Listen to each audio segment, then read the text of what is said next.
For the love of God. Let's see. Fingers crossed. Bitrate is so low. Oh my gosh. Why is the bitrate so low? Bitrate?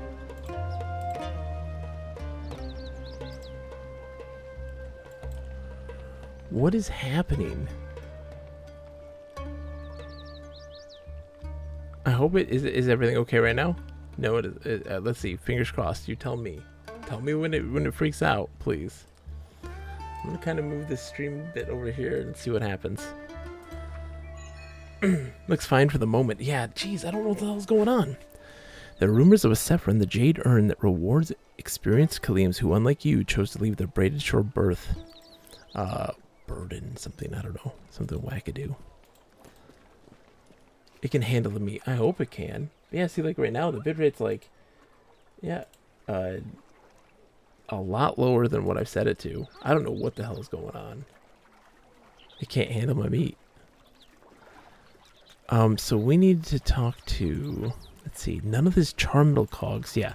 So these guys here are attempting to fix this boat, the Seagull, and they're having some issues with, they need this special master cogs, a special type of metal from a previous civilization. All of the technology that we have here is kind of inherited from a lost civilization in the past. We kind of know how some of it works, but we don't know a lot of it's their crafting methods to build the materials to create these things.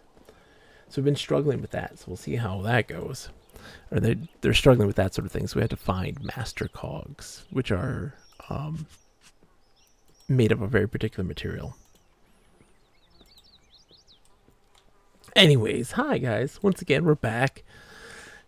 So many stupid technical difficulties, but let's see how it goes. Fingers crossed that things don't completely crash. But yeah, my bitrate says no.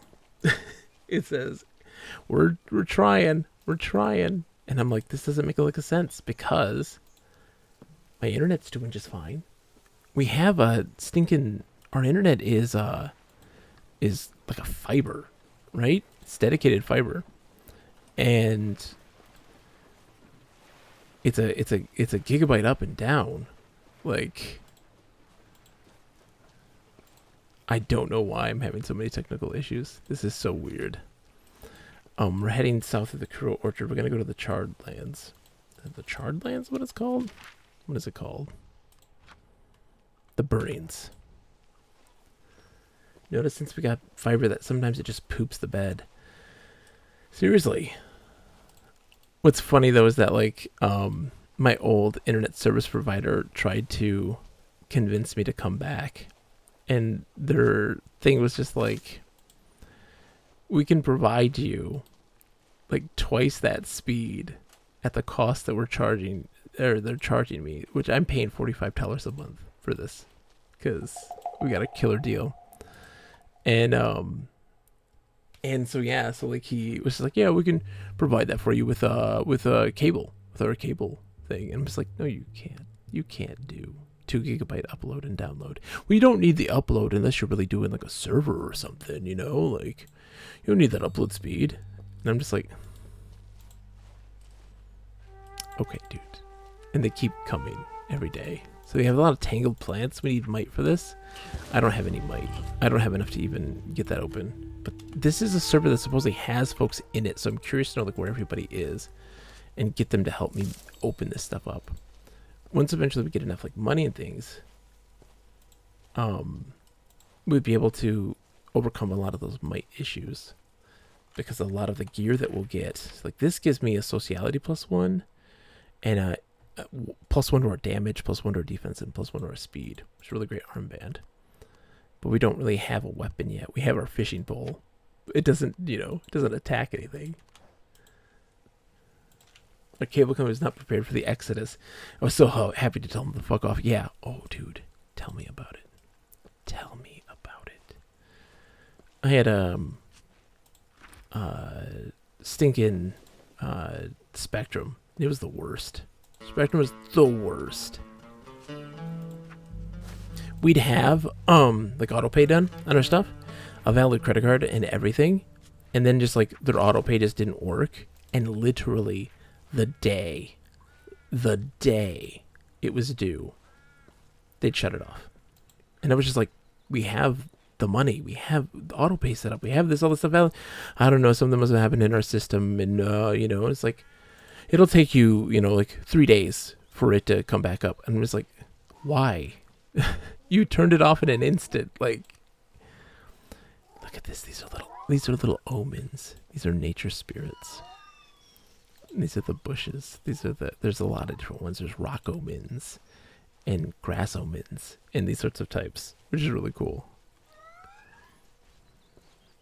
They're kind of mischievous spirits that you can kind of interact with in certain instances. Man, this game is just so stinking beautiful. So we're here in the Burnings. There's the Lockheed remnants up here, and there's the Lockheed station down here, which is where the train would eventually run through, but the train isn't running through this part of the map yet. I wonder if I can store some stuff there. All we're kind of doing right now is just exploring. We're going to be looking at these different areas, gathering some materials for eventual spells and abilities and stuff like this. These don't take up inventory slots. That's just helpful. And just finding things to do. We'll discover people and stories that we can then, you know, participate in and give us quests and guidance. Oh yeah, we'll take it. We can sell it. With this game, selling is different than what you would expect. It's all trade and barter. So there's no money in this game. It's all about the worth of items and exchanging with other people. The traces of ancient architecture bears traces of once having been some kind of factory.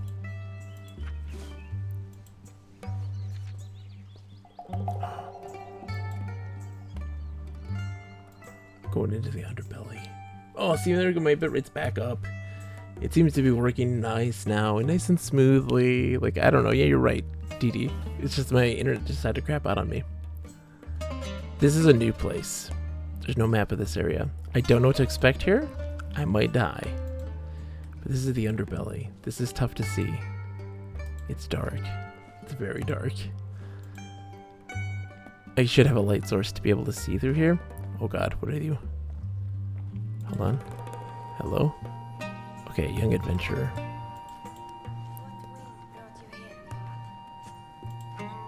I hope you brought a light, Wanderer. Me and my friend here is journeying the underbelly, attempting to map it out. An accurate map of this place would fetch a good price in trade, I think.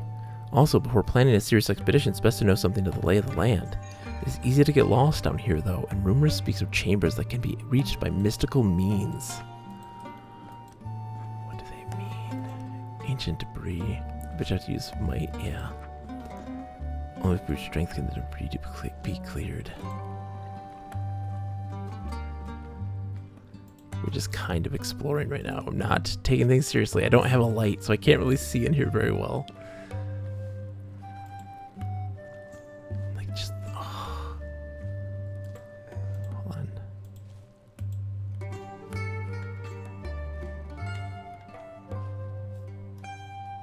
Let's get some posterity. Oops. Blink. And blink. There we go. Gotta minimize all these things so we can get a good picture.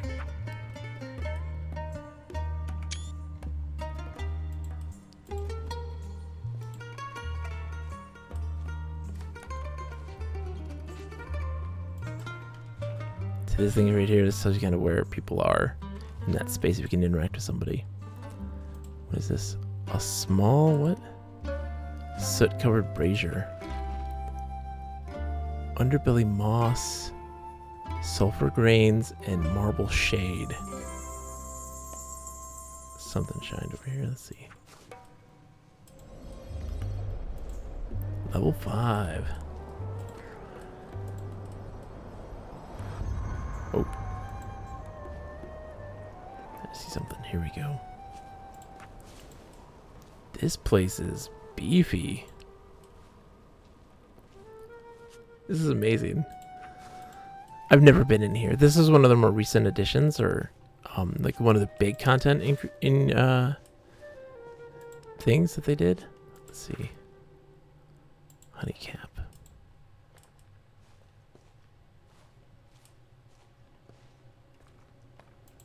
This place is just massive.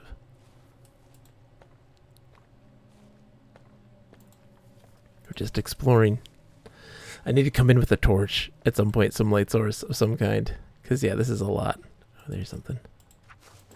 Ancient Ferric Grain. That's a big deal. Ancient Ferric Grain is really rare.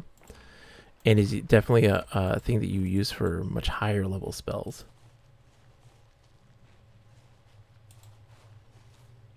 I hope I don't die. Like, I hope I don't come across something that's going to kill me.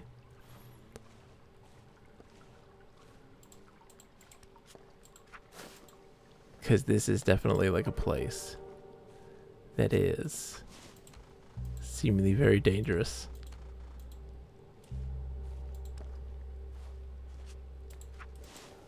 There is combat in this game. There is definitely combat. Oh, hello.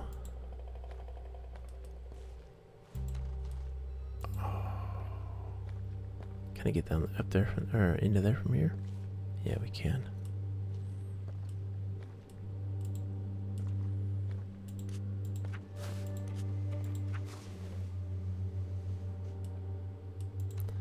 So what happens is you may look at this and be like, it's empty.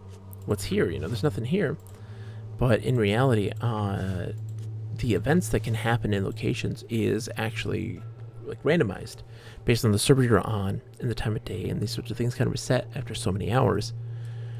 So you're never locked into one particular thing, and these things will always change. So it's always important for you as a player to constantly be exploring and discovering new things, and kind of backtracking and re-exploring these areas so that you can find new stuff and gain more information. Urchin of the Underwood. Oh, dude. And wild that every item, we've seen so many, like in our last stream and now, we've already experienced and come across just so many different types of items. And each one of them having this really unique and elaborate description is really interesting. Ooh. I mean, we're taking all of this. Padded wool jacket, yes. Increased physicality. Sociality +1. Mechanics +1. Oh my gosh. We hit the jackpot. Oh my gosh. Yes.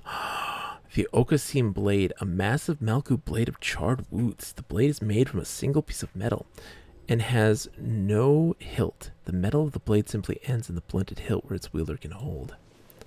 Yo, we just hit the jackpot. Holy crap. And what is this? Underbelly moss, that's what that one thing wanted. We're equipping some stuff, that's what we're doing. Let's see.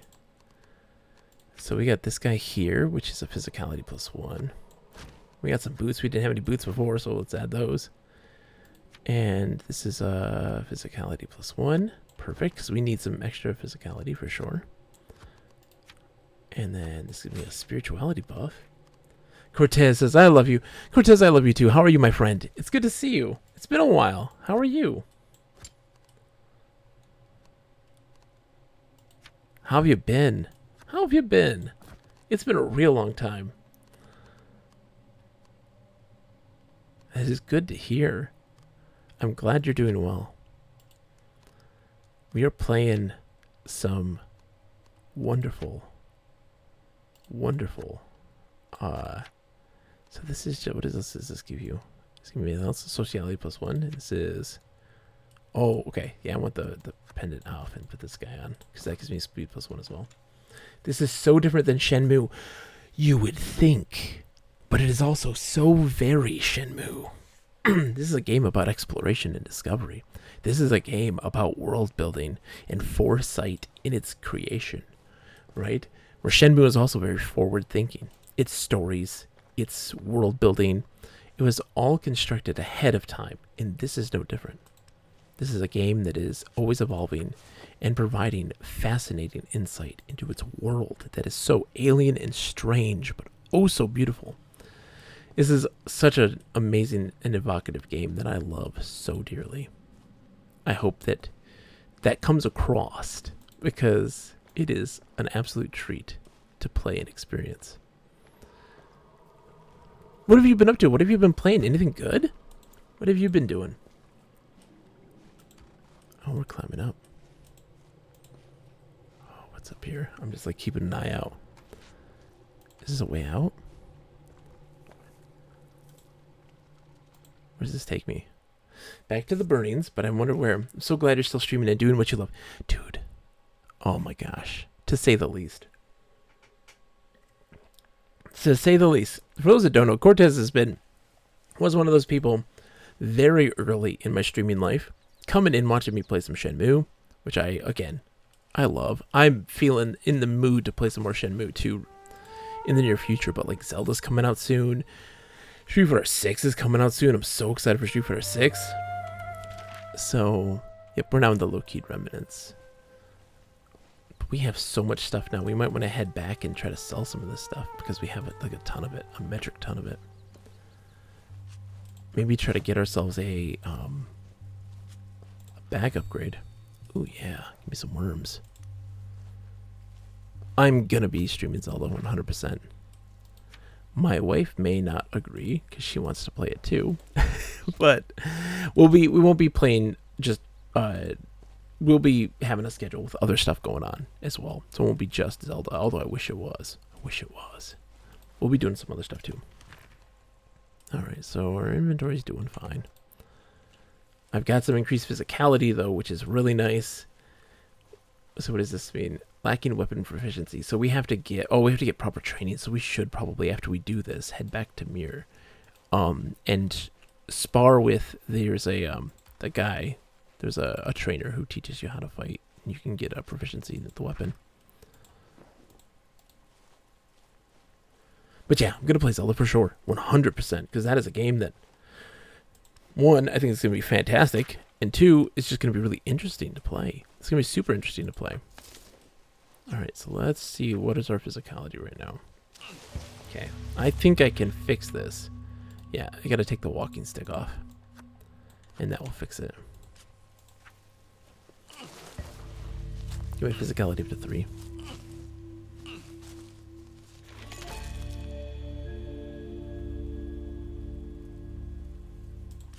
And now, these plants have been untangled to reveal what was covered by them. It's not the dandelion. What was covered by them? Hello?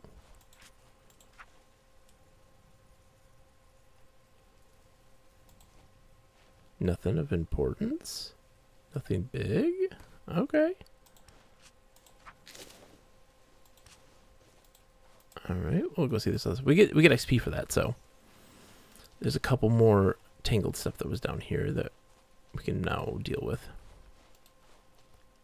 Closer to the road. Yeah, some there too. There's a whole bunch. But yeah, are you excited for Zelda, man? Oh, dude, it's gonna be fantastic. I'm shocked that that's even a thing that's possible on the Switch. Like, I did not think that was gonna be something they could do. Are these just empty? There's nothing covering these? Yeah, there's nothing. It's just a bunch of trying to like see like what was it that I actually unlocked? Was it just a bunch of different crafting materials? It may be. Dude, thank you for the bits. Dude, that is way too kind. Ah, thank you. This is way too kind. Ooh, I need more strength. So what do you guys, what is anything hindering my physicality? Is it increasing it? If there's something hindering my physicality, I want to take that off. Increasing sociality, spirituality. Sometimes there's stuff that is, you know, it drops it down. No. Oh man, I can't open that one yet. Can't open it yet. We'll get to it. Should be fun. I hope so. Man, there's so many fantastic games. We're also, oh, dude, Cortez. Oh, you haven't even been here. We do CPU versus CPU tournaments now. We're fighting games where computers fight each other, and we just place channel bets, point bets on those. It is so much fun. It's like one of my funnest things that I love. We're doing that Wednesday, folks. By the way, if you're around, Wednesday night, 9 p.m. is going to be on a Sega Saturn fighting game called Asuka 120%. It is a wacky, wild fighting game, and it has CPU versus CPU, and it is an absolute delight. It's not to be missed. The tournament is going to be so good. You put channel points down to sponsor a fighter, and that's your guy, that's your person, and you go root them on as they fight against each other. The CPUs have these great personalities that just really kind of shine and take center stage, but also like there's a narrative that forms based on how these CPUs behave. There's ones that are very trolly. There's the Thomas Hawk Award, which is the award for the most losingest competitor, in honor of our good friend T-Hawk. I'm curious how much Street Fighter 6 we'll be doing for Street Fighter 6 too, of course, because they have CPU versus CPU. Lily, the character Lily, is T-Hawk's daughter. So man, I was bummed about Redfall. I didn't think it was going to be the best game ever or anything, but wow. Dude, Cortez, tell me about it. Seriously. So like, I have a good friend who's here, who comes in on the channel all the time, who works for the company and worked on Redfall. And so like, I don't know what happened, but you know that like, here's my thoughts on like Microsoft and kind of what has been going on with Microsoft in general. Because them buying them up, so Redfall becomes a victim of that major transition. They're probably working on Redfall before the acquisition even happened. And so like that transition is huge and can really shake things up. But also listening to like Phil Spector talk about what he wants to do with these developers when this acquisition's happened. And one of the big things is like to let them achieve their visions and stuff like this, to give them that ability to be creative and take these risks. But we have a problem in the industry, and that is this massive belying issue with like what is a AAA game and developers and auteurs and this sort of stuff, where a person's vision is too big for what is possible. You also probably can guess that I bet you during an acquisition, a major acquisition that happens, that people leave, that people get out of Dodge.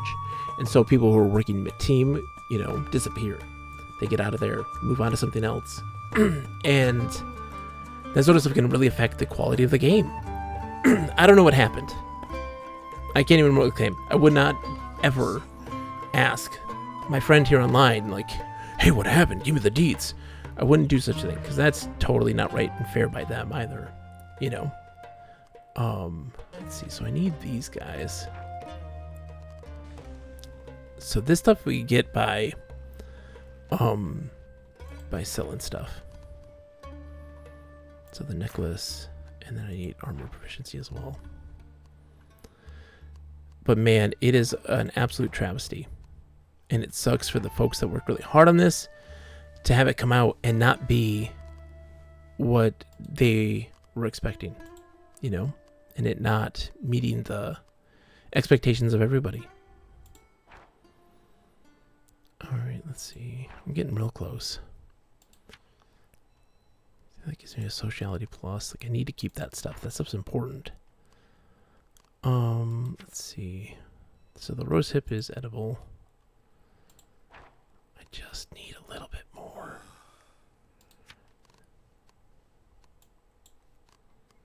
I want to keep that stuff because that dungeon was asking for. I guess I could sell it, but it's not. I'm still not quite there. Let's sell this stuff then.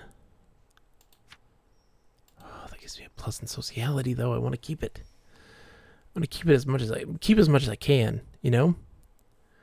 I couldn't imagine spending millions of dollars on something that everybody's response was, "Don't ever bother." It's so hard because there's definitely mismanagement. There are situations where people are in like the testing, the don't even bother. Yeah, in the testing and market research, the people in management in Microsoft who see that stuff and are just like, oh yeah, it's fantastic, it's great, and it not being that, not even remotely, and them just not taking accountability for that. There's so many things that can go wrong on so many different levels, and to sit there and be like, well, it rests on like Phil Spector, and Phil Spector's not a guy who's in the trenches with everybody else. He's the guy who's sitting way up there, and so there's definitely a breakdown in communication somewhere along the line. And to think that like the industry is kind of always perfect or always on the ball, that's not the case. In every job we have, there are people they make it their job to not do the thing that they are assigned to do or do the role that they are in. Their job to them is to raise the ranks and to just go up the ladder. And they don't care about doing the right thing. They care about doing what's good for them to improve their status. And there are people who will say and do whatever they can in order to do that. And I feel like this is kind of the case here. That there are people who are like, yep, it's great. It's fantastic. It's doing awesome. And it's being perfect. And somewhere along the line, it just falls apart. Somewhere along the line, it just falls apart. It's an absolute shame. So I can equip that one because it doesn't cost me anything. Armor proficiency, weapon proficiency. Smelty, I want to do the Jade Bruise 2. You're great and fantastic. You're great and fantastic, Cortez. Come on now. So let's see. Let's leave it at that for now. So this guy's going to teach us about combat, and I want to take him up on the offer. I have teachings to share, traveler. Should you wish to learn how to fight effectively in armor, I myself am wearing armor at the moment. I invite you to draw against me, that I may prove the value of my teachings I can bestow. Let's do it. Battle stance, baby.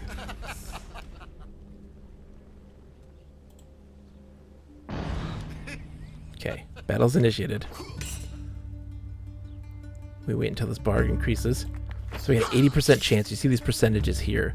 That's our chance to hit. Nailed him.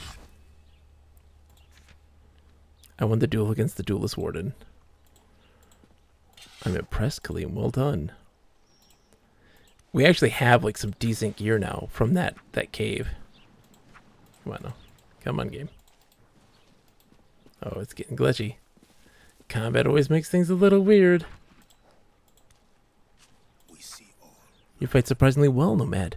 I have lost my composure. I must recover it before I'm ready for a rematch.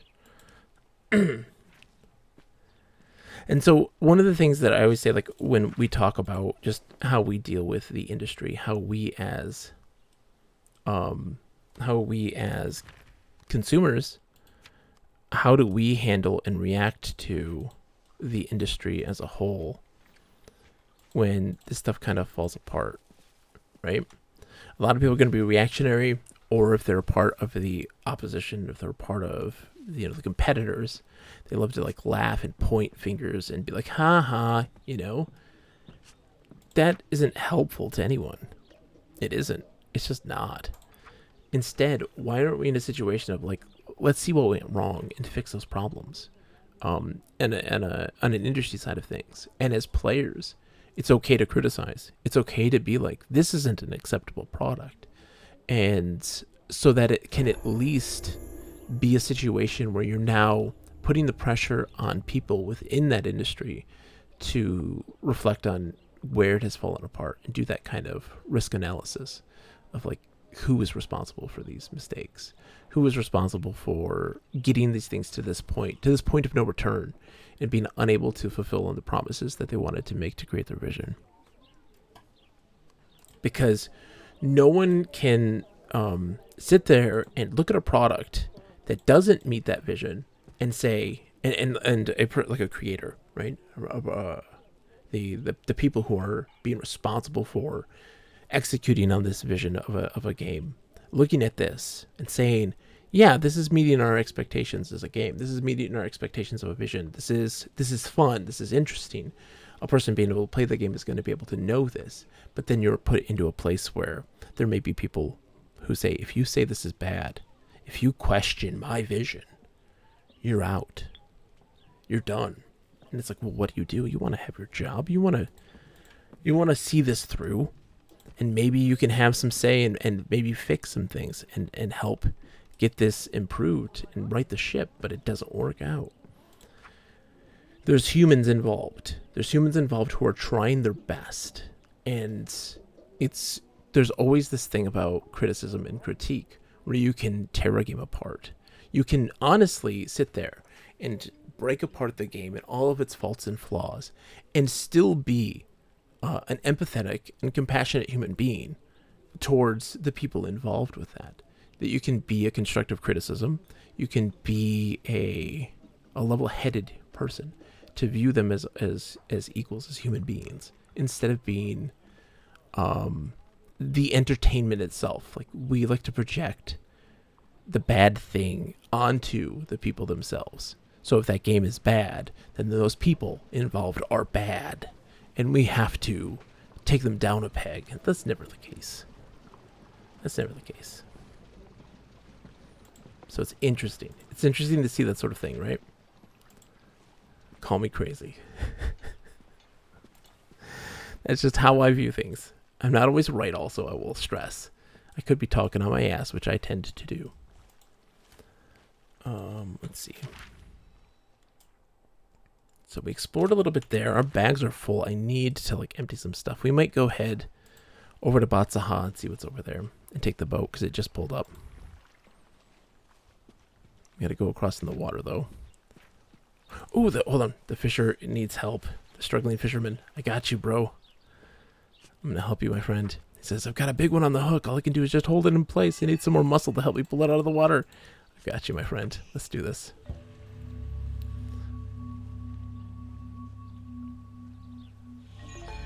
You lend your strength to that of the struggling fisher, and you pull an impressively large fish out of the water.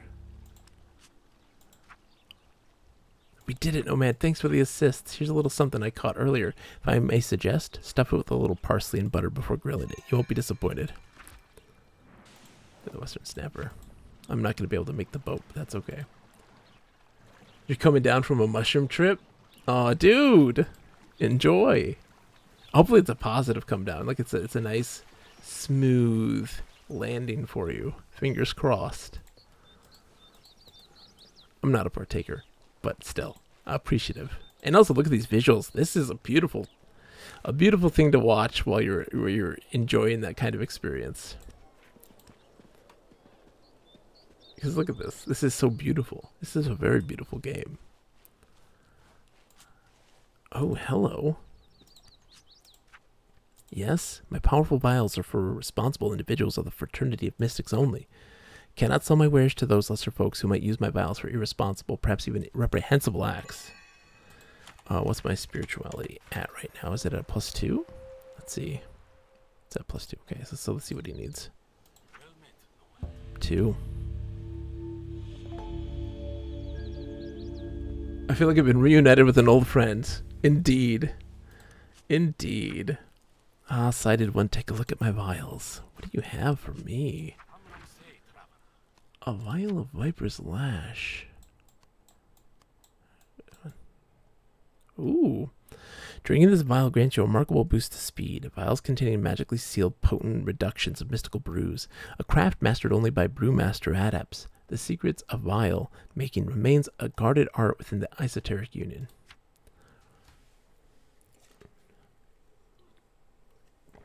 All right, Vial of Jade Brew. Oh, so these are like one-off teas. Interesting. Dude, I'm glad you're able to come in. It's been so long. It's been so long. I'm glad to see you. Don't be a stranger.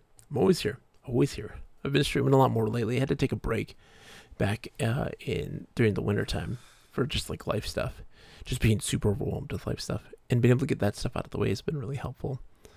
And so yeah, going back to streaming pretty regularly. So I'm glad to have you. Let's see. So what does this one do? +2 force. Ooh yeah. Vial of flower mark. Trading ability. Ooh, a trade modifier. Interesting. Cool. I don't need anything right now though, dude. I'm good. Kids are doing well. Overall, well. Look at this. What do you see? Here? No. Ooh, can't see anything though. It's a haunted headstone. Let's see what the haunted headstone does.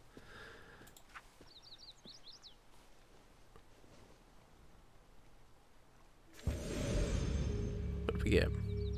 Speed blessing, yay!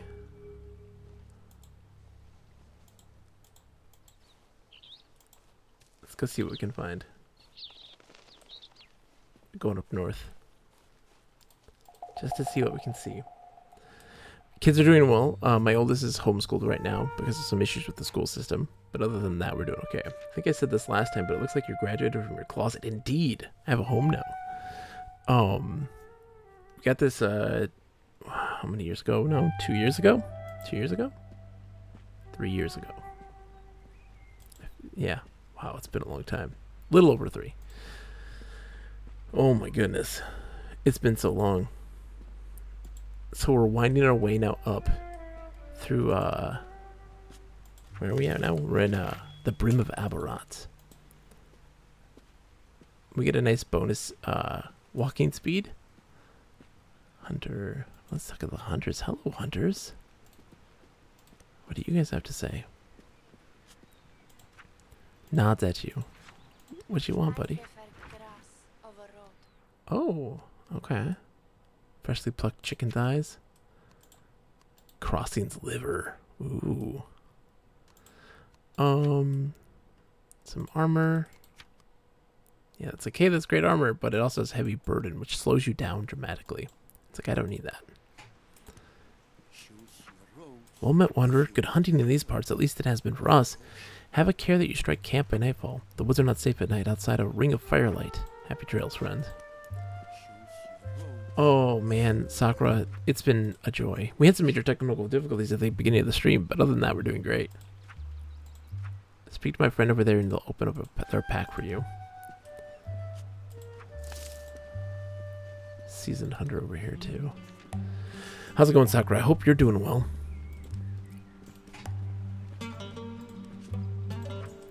Hey there, good fellow.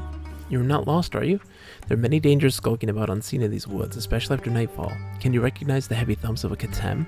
The fluttering shroud and sulphurous odor of a Maisu? How about the unnatural silence of a stalking pack of wolves? Know you that the weaker ones will try to herd you towards the most ferocious one? Well, if you didn't know before, I hope you do now. It's always sad to come across the remains of some overconfident town dweller out of their depth in the wild. Good luck on your way, wanderer. One of the most ludicrous D&D sessions you've ever had. Tell me about this, Sakura. Tell me about this ludicrous session. I want to know. Please tell me. I want to know all about it.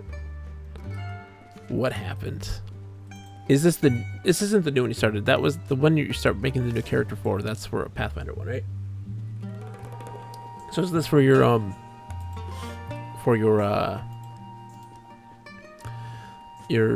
Noel? Noel? Not Noel. What is he? Oh, I can't think today. I've had a big long day. We're done session 0 for those. Kobold, thank you. Oh my gosh, my poor brain could not think of the word kobold. Adorable monk. Aww. That's fantastic.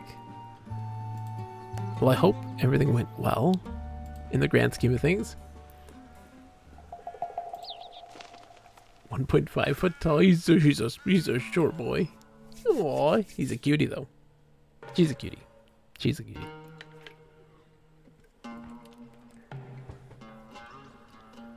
Alright, we are now moving up into Harrow Ledge, which is along here.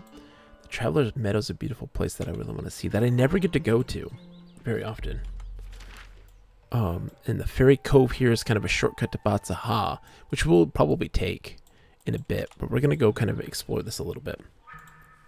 I don't spend a lot of time up here when I played, so I'm curious to know kind of what's up here now, what we can kind of come across, if anything.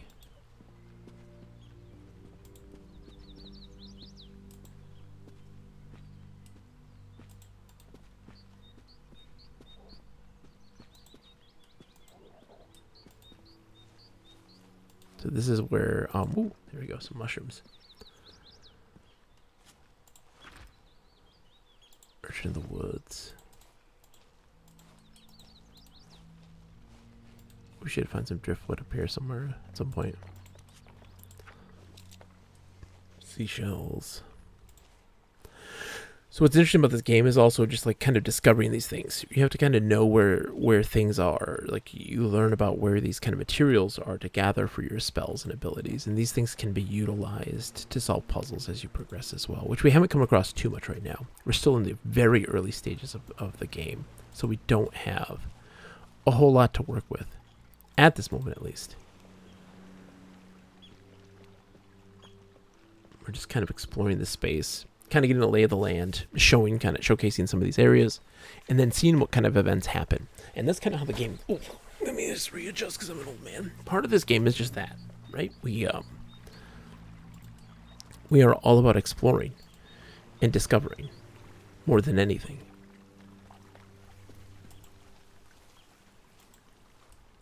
We're looking for people, looking for items, and any kind of remnants.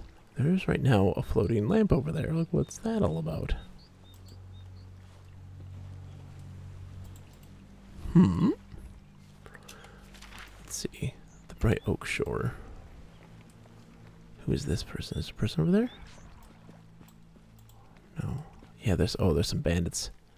The Cobalt Ribbon Gang. Oh boy. Let's not piss them off. What's with the thing floating in the air? What's my force and such? Okay. You know, I'm not too bad, actually. To be honest. I am not too bad. 35 and half my life is over. Can you give me any advice for the next half? Cortez, just keep living your life, my friend. Do the best you can every single day. Just do something. You know, if you're at a creative type, create for the sake of creation. Like, I'm almost hitting 40. I'll be hitting 40 in September. It's like, yeah, I don't know. No clue.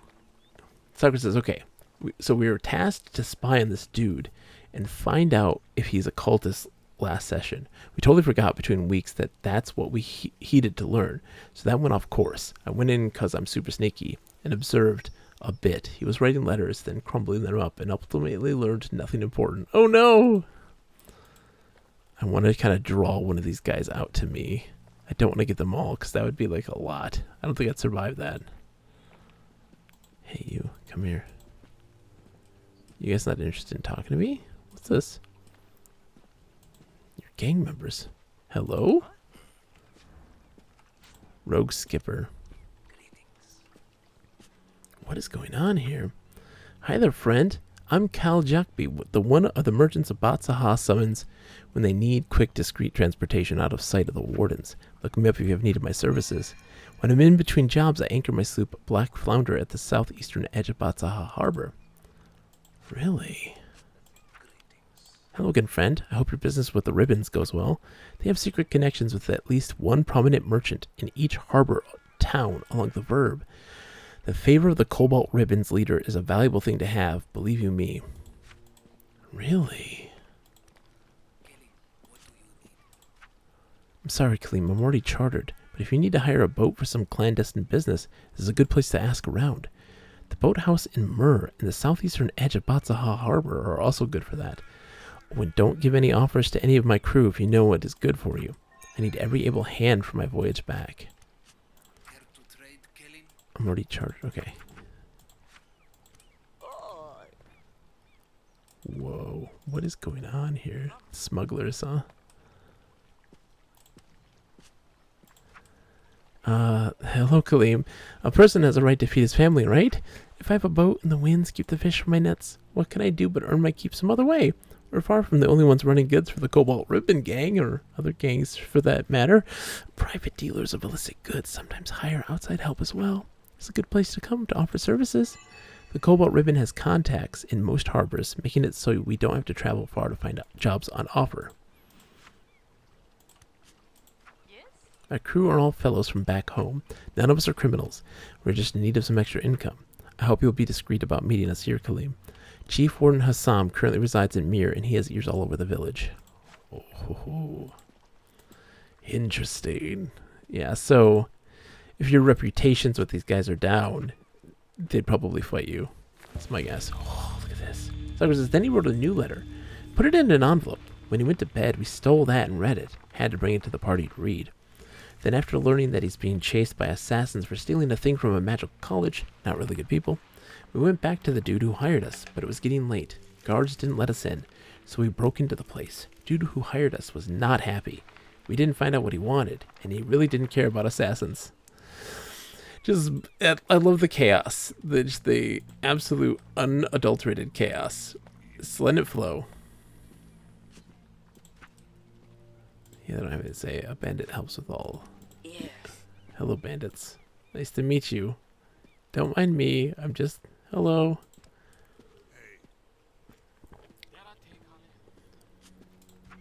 Hey, I don't recognize you, Nomad. I don't recognize me either. Weapon sheathed or you'll regret it, friend. Guarded merchant. When we returned the letter... I also put pocket bacon inside it. The best kind of bacon. Who might you be, friend? Are you an associate of the Cobalt Ribbon Enterprise as well? I've been invited here by one of my merchant colleagues about Zaha. I was told coming here would be a real eye-opener for me. She was not wrong. Oops. Oh, come on. Talk to this dude. I brought sample goods with me to present to interesting buyers. If you're also here to trade, please let me offer you to peruse my wares. Okay. Charred disc of Batsaha. A charred midnight disc carved from onyx with a shiny golden inlay carved around its surface. The golden markings illustrate different scenes around the rim of the disc. A magnificent temple, a herd of glowing deer, a field of dandelions whose seeds carry off on the wind with an impassably large bridge stretching past the horizon. It's kind of the story of us. The Saha Guard Full Crescent. Oh man. Batsaha tea sandals. See, like, that's the thing, right? We've seen a million of these objects. All of them have unique descriptions. Batsaha is a nexus point for goods from around the Verb and beyond. As such, there are a few enterprising souls that have begun projects of their own right there on the island. The Batsaha Tea Soul Festival uses surplus tea that ends up in Batsaha after the harvest months to spark festivities and encourage tourism on the island. Dried tea leaves of every sort are scattered in a large oak basin, and participants are given special pincushion sandals to wear.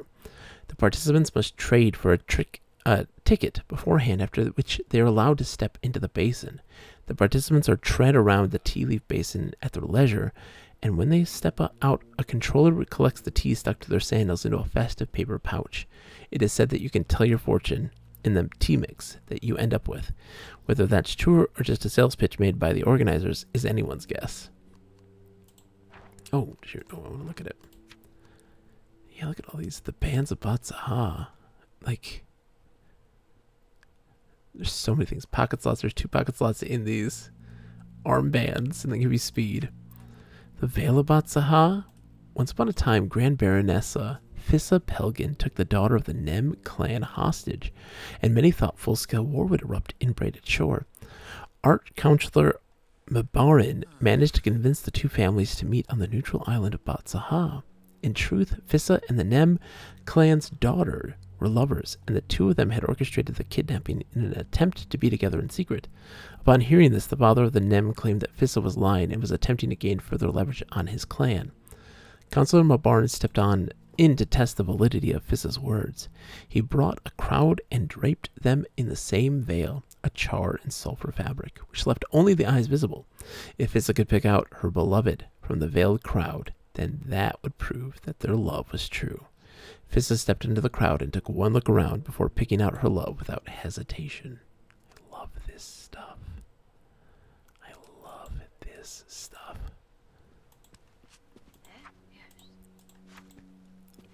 This is my jam. Hi guys. Is it okay if I come in here? You guys don't mind if I step back here and see what's going on? Some rubble? Don't mind me. Oh, I cannot move that rubble. I'm not nearly as skilled. Hello. Don't mind me. There's the boss. Ah, Kaleem to visit Kal Nasai, the humble leader of the Cobalt Ribbon. What gives her this honor? A curious breed, you, Kaleem. Folk appear to take you to heart wherever you go. Wardens and council officials alike appear to disregard any of your misdemeanors, and that you wander free where common folk would be reprimanded. It makes me curious, and I'd like very much to put this trust to a little test. Speak to me again if you might be interested in participating. I am. So, for my own curiosity, I'd like to see how tolerant the wardens really are of you, Kaleems. I want you to fetch me something of Chief Warden Hassam's documentation. I'm very curious as to that man's intended strategy to deal with us. Imagine he has his notes somewhere fairly close to him, rather than on his person. It should be a small thing for you to get close enough to him, and locate and steal any notes on our gang that you can find. When your task is done, bring whatever you find to me here. My affairs forbid me a predestined travel schedule, unfortunately. You'll just have to pass by from time to time to check if I'm here. That's all. You may go. Yo.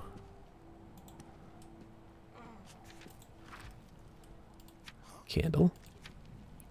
Smooth gourd box. Yes, let's take that. Yeah. Hefty boat hill. Yes. Cyrus says then to keep it short, we waited overnight and watched. When he got up and left, we followed him. He stopped at a meat stand to buy some sausage. But Dude wouldn't take charity. After a few attempts to talk, Dude ran, and we pursued. He called for guards. Druid put him to sleep. Guards came to arrest us. Some ran, some decided to attack. Then they realized afterward that it was a bad idea and healed the guards. Curtis is heavy. Nod their head in greeting. I always feel more comfortable dealing with the Cobalt Ribbon gang. They're less quick on their draw than, say, the Tabac Toe gang. They also have a better network of contacts along the shores of the Verb. The Tabac Toe, however, controlled much territory inland around the old road. You'll find merchants using other gangs or handle their illicit trade, all on their own or in temporary installations. There are no rules among this kind of mercantile thieves, my kind. All are welcome to make trade arrangements or hire ships after their own hearts here, but most come to bargain for Cobalt Ribbon protection, as do I. Good luck on your ventures. What do you have, dude? Master Potter's... Oh, dude. There's just so much lore. Read hearts. Suspiciously grape-tasting cider.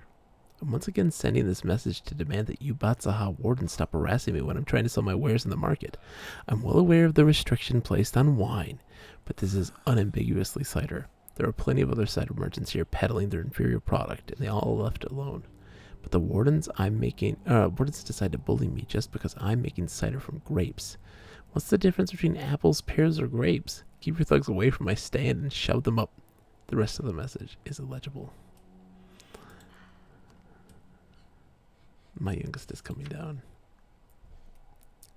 This message is knotted in some kind of code and is impossible for you to make sense of. It could also be so poorly written as to be obscure even without being codified.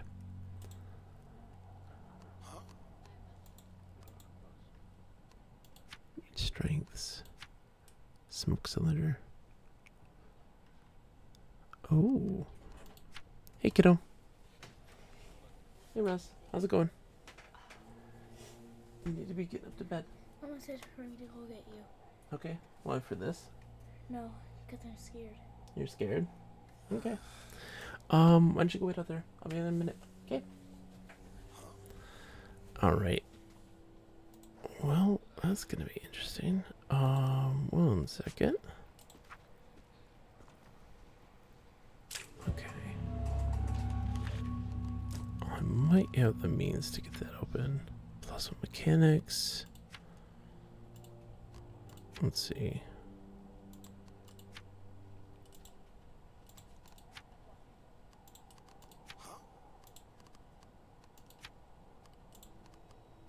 We don't. Alright, I'm gonna go. I'll be right back. I have to go get my daughter up to bed. I'll be right back, everybody. Hold on 1 second.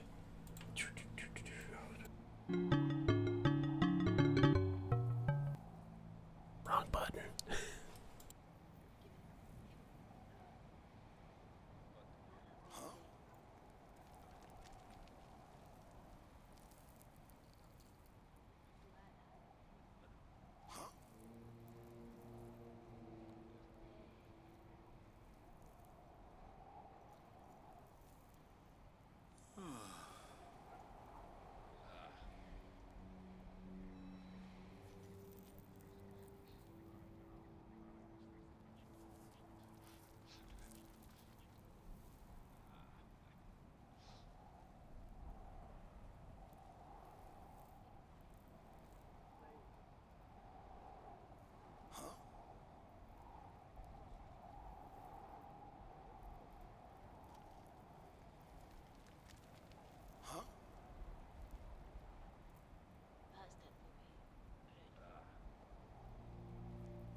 to humor.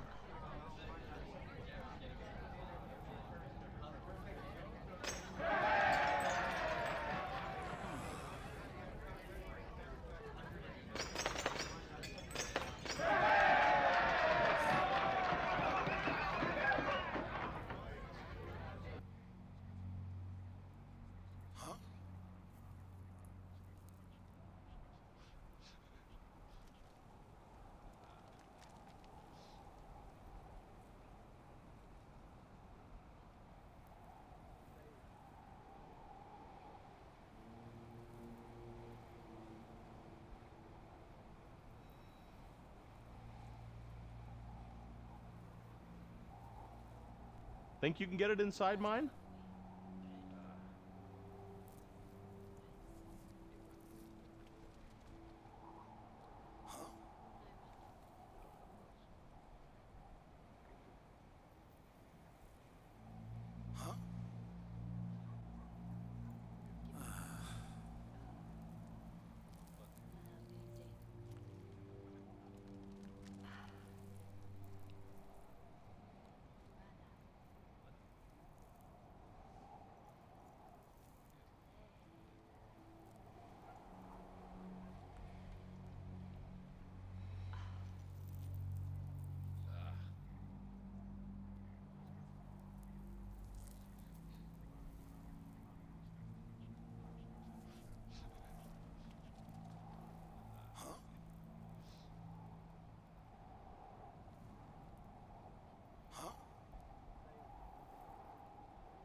The light shines!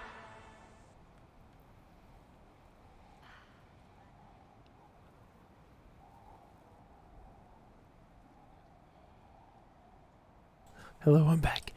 Thank you so much for your patience. I greatly appreciate it, everybody. Sorry about the delay here. Parenting comes first. I have to take care of my kids, you know. They're having issues and stuff like this. You gotta take care of them. So we're currently, what are we doing here? We're talking with the... Want some rye? That's right, yes, one Of course you do. one away. I do want some rice opera. I do, thank you. Acquisitions Administrator. I have no time to talk to you now. I have so many comings and goings of merchandise at the moment. These are the last words you'll get out of me. Shakes his head, not taking his eyes off his cargo ledger. I'm so close to getting that. Yeah, no, my oldest was just scared. She's recently become scared of the dark, so we've been just working with her on that stuff. So we have to go back to Batsaha and get ledgers or information about the blue Cobalt Ribbon Gang, which I never knew was even here. So we're getting some info, it looks like, on that. That's interesting.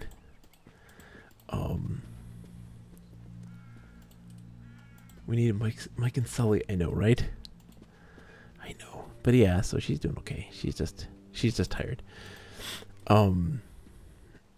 Yeah, tomorrow I'm gonna take them to go see Ponyo's in theaters. We're gonna go see Ponyo. I'm super excited to do that. They don't know this though. They don't know at all. Shh, don't tell them. It's a secret. So yeah, we have to now head out to Batsaha to get information and hopefully get back here before their leader leaves. Because like as the time changes, that's gonna happen. Where the events will change, just shift off to something else. But I kind of want to climb up here and just see what's up here because we can go like all the way up to the top. I think. Yeah. Oh, look at this. Hello. Since you appear to be on our side, I can reveal that here are several outlook sites like this along the Verve coast. Most of them are hidden, there are any signs of a warden raid or other such danger, we light fires to pass the warnings on. When that happens, we clear out of the camp below and scatter like the wind before the bell ringers arrive.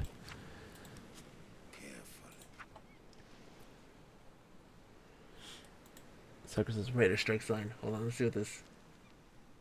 Riders Guild on strike. Pay us or I will climb the WB tower and release the Animaniacs. I swear to God.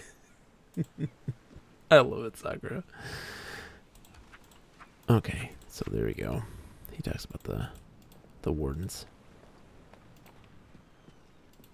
So we need to get there. There's sometimes a boat that you can fix that can get you like a quick travel to Batsaha from here. And we're gonna take a look to see if it's there. It's this point right here. So we're gonna see if it's there, and if so, we could probably take a quick travel there, which would be nice. Which is always belying like the events that are happening here, like the fact that there are bandits and their kind of hideout is in like centralized in this area here. There are so many different bandit groups and organizations in this game, and just learning about them is interesting, and there's nothing to really typically notate or showcase that they're here.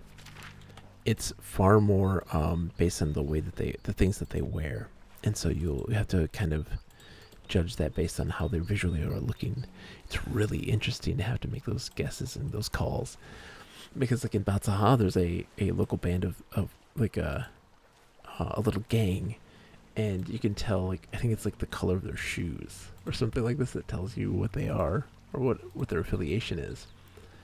And so it's not always entirely clear their motivations and that sort of stuff. It's really interesting. Hold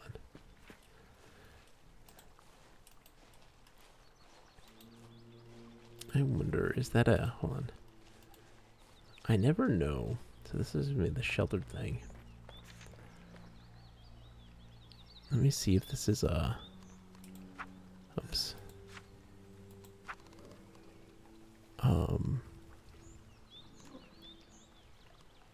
Where's the thing?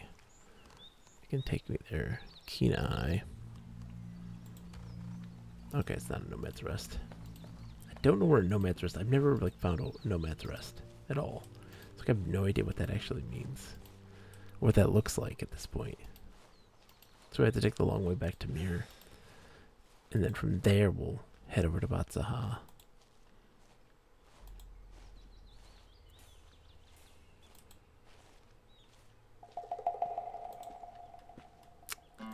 I'm glad for the writer's strike, man. Writers need to be paid more. You need to pay your people fairly. I'm pro writer's strike. Did you guys see about the that kid who interrupted the video game awards, and he was out there having his signs to say that he supports landlords? Like, listen, your random like nonsense does not make you funny. It doesn't. Sucker says, I hope we'll get some cool stuff for it. I hope so for the writer's strike. Like that they get something. Dude is memeing. He's an idiot.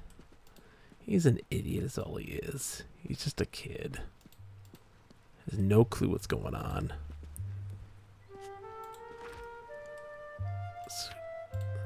Well, yes. Yeah. Uncomfortable underarm shielding. A piece of solid driftwood fastened to the arm with 2 leather ropes that dig into the flesh. The wood is relatively light, but very unwieldy, and while it might block a blow or two, but won't hold against a proper sword or an axe. Little water damaged wool. Love finding this stuff. Like, there's so much. I got Dr. Horrible sing-along blog from the one in the 2000s. Yep, absolutely. What a wonderful one that was too, man. Oof.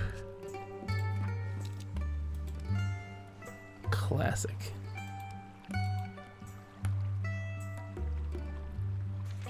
That was a wild time when web shows and things like this were all like website based and not like on YouTube. They were doing that stuff on their own, you know, instead of having to be reliant on some service. And it was just so wild at the time to see it. I have the DVD. There's both a commentary and a musical commentary. Really? Interesting. I just love that time when web shows and things like this existed kind of self-contained to a website instead of being just strictly to a part of a service. Those were really interesting times when the communities were so individualized and everything was shared by word of mouth and through just kind of exploring the internet in these sub-communities. And so you go into one community and there's people who are fans of these other things they've discovered, and that leads you down this rabbit hole versus being like the rabbit hole centralized into one area in particular.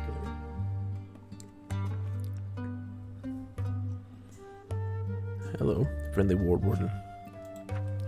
Well met, Wanderer. Are you perhaps looking to get instructions in the art of swordplay? I can teach you how to better fight in armor and wield a blade if you can afford my fee. If you care to sharpen your skills in combat, just put your hand on your sword. It's always up for an honest duel. So this is a different person to fight with. Yeah, let's do it. We're here.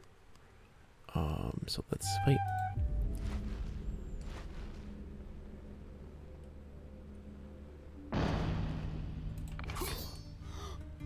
We dodged it. And like a 70-some% too. Oh, he's good. Oh, I'm doomed. Oh, he got me. It's a duel though, so it's perfectly fine.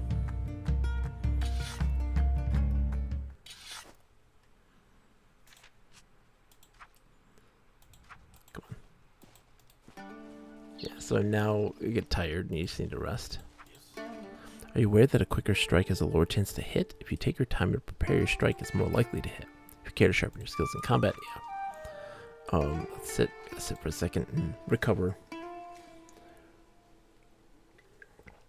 Because, like, it's interesting, right? Because, like, I was a big fan of this old web show, Pure Ownage. I don't know how it holds up now. I haven't watched it in a very, very long time. They had a really wonderful community of folks that were really nice and welcoming. And, I loved it. And they had a really great, like, ARG, thing going on, which is really cool. And, like, a really awesome fan club that you'd, like, pay for and rise in ranks. And it gets you through all that stuff. Is really cool. Okay, so let me help you guys out again. Oh, I already unlocked it. You're fine. The boat is this way.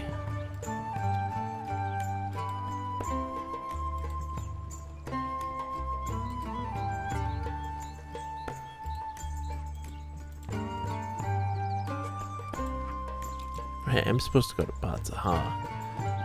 Right? So wardens, off-duty workers. I think that's correct. Wonderful relatives. Hello, traveler. As you don't look like a fisher or merchant, may I assume you seek passage or a ferry? The service to Batzaha is running according to schedule and can be boarded at this dock at regular intervals. If you'd like the ferry pass to guarantee passage, I'd be happy to trade you one. Yeah, the ferry passage is essentially like a quick travel. It's like an instantaneous. When there's a lot of, if there was a bunch of people trying to get on, I think there's a limited amount that you can do. Not entirely sure how it all works, but I'm guessing that's the case. Oh, I gotta quit my fishing rod. We'll fish while we wait and kind of improve our fishing as we do this. It's just interesting because this game is very like it's fascinating. This game is very adventure-y. It's, you know, the combat's there, and it's actually a really interesting combat system, especially when you get other people involved who kind of fulfill these different roles, because there are combat spells that you can learn. And there are like raid bosses, things that you have to fight at the end that are really intense. The Digger's Sun Guard. And so it's helpful to have people that can cast spells and stuff like this, but not draw the ire of these big bosses.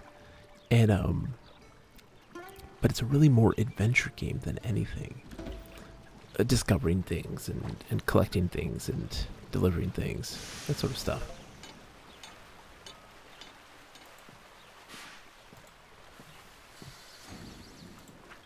So what did we get?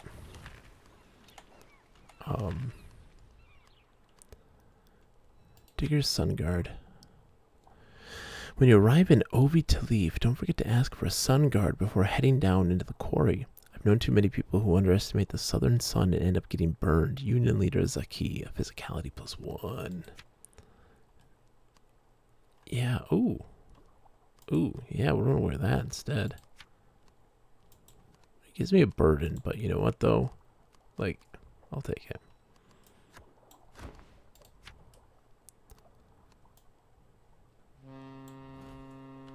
It's about to leave. We're taking the boat. The beautiful, beautiful boat.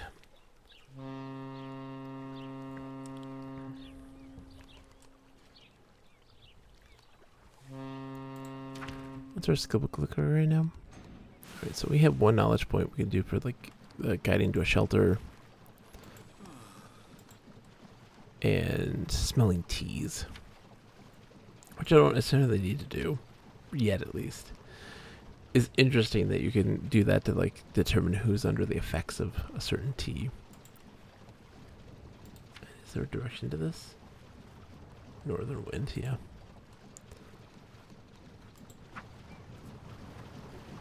We're just taking a boat. Trading is an art form. There are rules, first to learn and later to bend. Yeah, so trading of course has a skill where you can actually have a reputation with merchants and also have things that can affect your ability to manipulate the worth of something and value of it. So there's teas, there's special abilities and things you can cast, as well as items that you can acquire that really change how merchants sell to you. So I've got to find the captain. What was his name? I should have written this stuff down. Should have.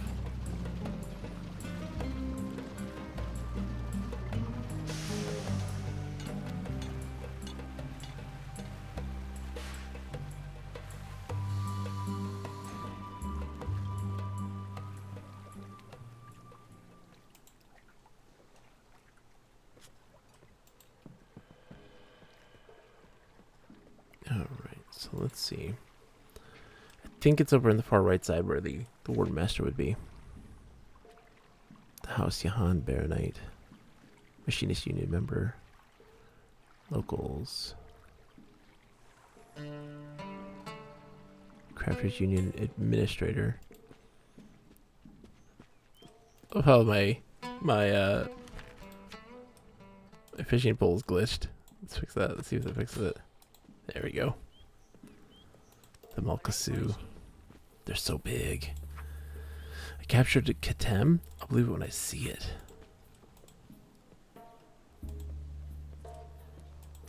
Winds bless the Free Union. The Selkie. Oh, these are the esoterics. Ooh, yeah. The esoterics are the mages. I heard something about a mystic's apprentice showing off a captured dwarf Katem. Can that be true? I know Contemps can... What is it? Sorry. I know that I captured Contempt. I believe when I see it.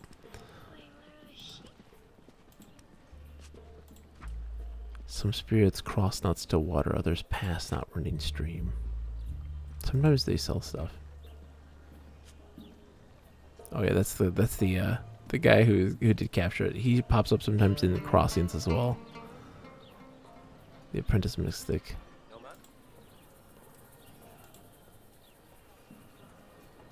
Thrifty shopkeeper. Oh man, frame rate's dipping a bit. Overworked harbor master, harbor master's assistant.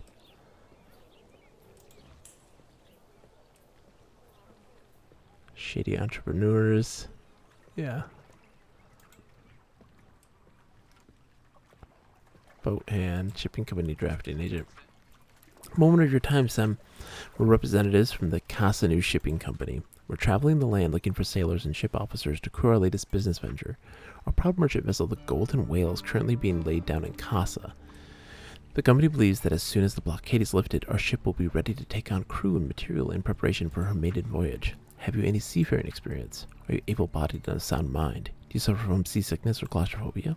Agoraphobia? Thalassophobia? Or xenophobia? Measures you with their eyes. Takes a series of mental loads. Thank you, Wanderer.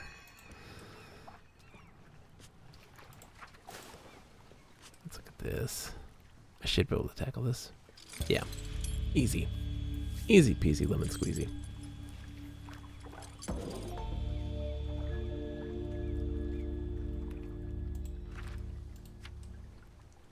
Ball metal cane.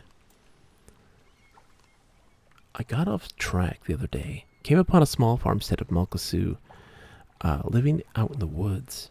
There were maybe 5 of them in total, all huddled around a dirt mound.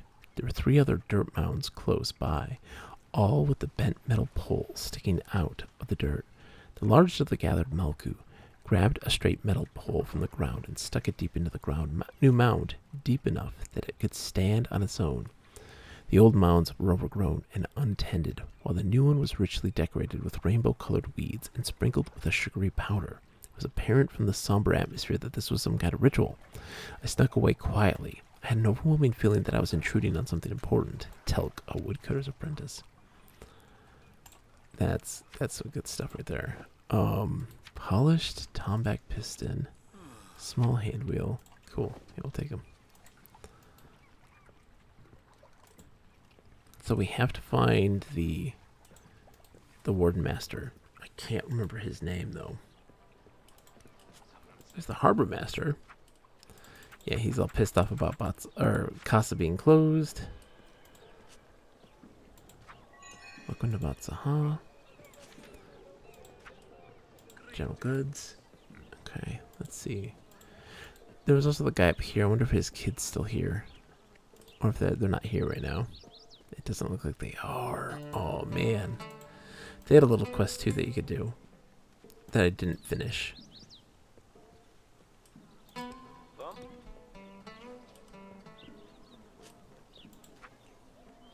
Captured Katems, yeah. Talking about that guy. Need to find armors. Disguised traveler. Hello, who are you, sneaky dude? Hello, Nomad. You claim seem to get around a lot better than the rest of us. Need a message delivered at the Western Verb Junction. Would you be willing to act as my courier? Oh, it's the undercover warden. Yeah, I've already done that quest, but another time, dude. Another time. There's the adventurers.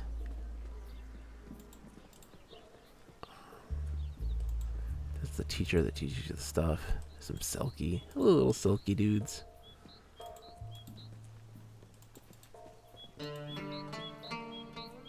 Stranded travelers.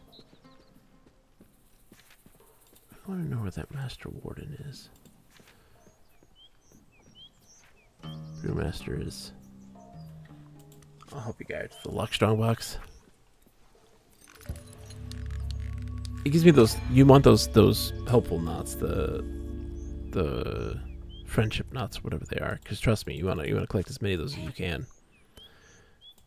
Oops. Let's see, who's the other person? There we are. You did it. Yep. Recipe. Lark's tongue. So let's see.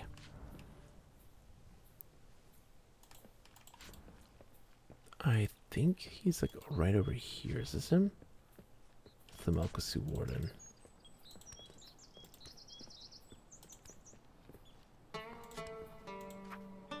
Come back when you're overburdened with riches, Kaleem, and I'll offer you skills that will prove priceless to a warrior. Hereby invite you, however, to teach you for free of lesson. Simply draw your sword and let my instructions begin. What's this guy got for it? Look at this big dude. He's so big and beefy. I mean, let's do it.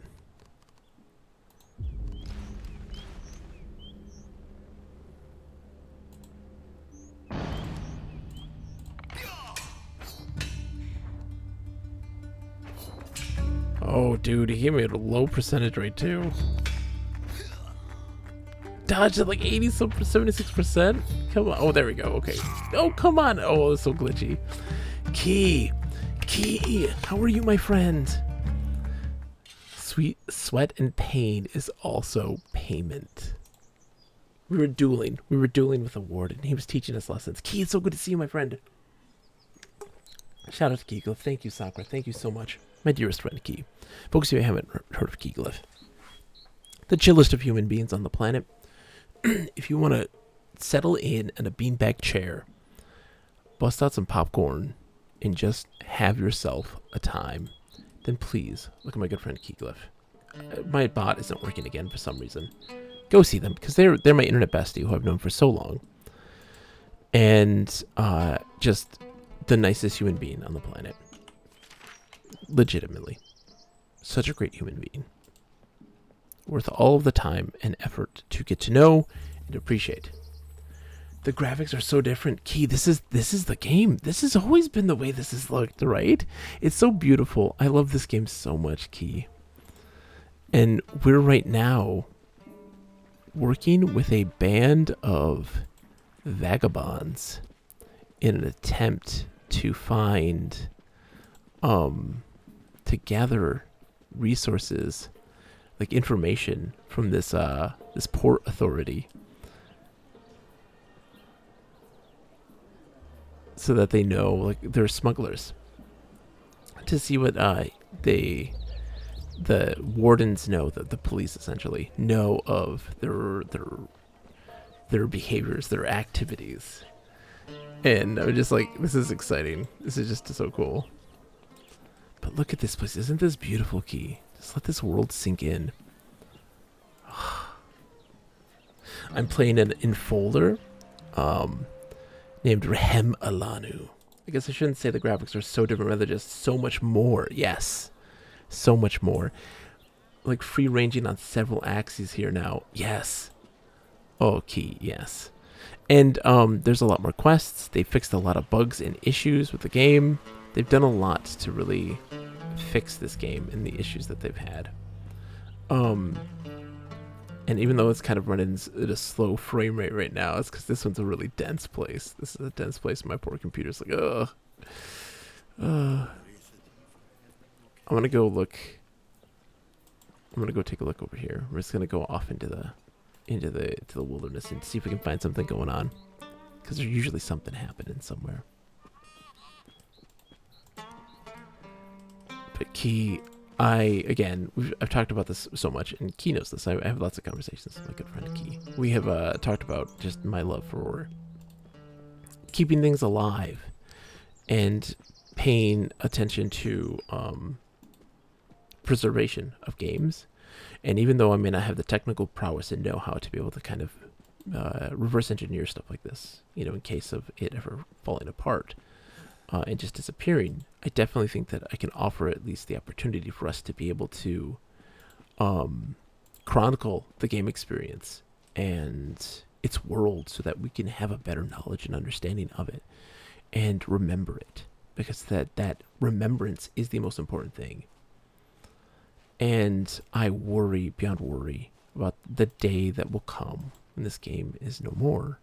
I hope that it'll never happen. But like with all games, you don't know. You don't know what's going to happen. And Key, you should have seen earlier. We found this place.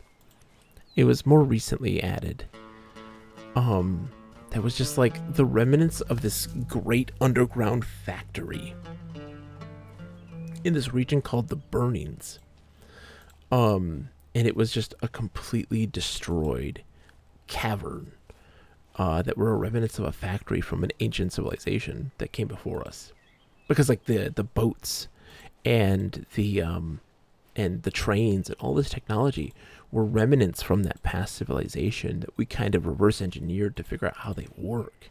But what we weren't able to do, oh, look at this, was able to figure out how to craft these things. They have knowledge to make things like steel. We don't understand this. Hello, Wanderer. Have you met my master? She is mighty famous. Her nickname at the university is Quiet Wise. We're walking the woods together. Been doing so for several seasons, in fact. Master promises to teach me everything. I can't wait to learn. Guess she just takes a while to warm up. What do you think? My parents are really wealthy merchants. I'm the third oldest son.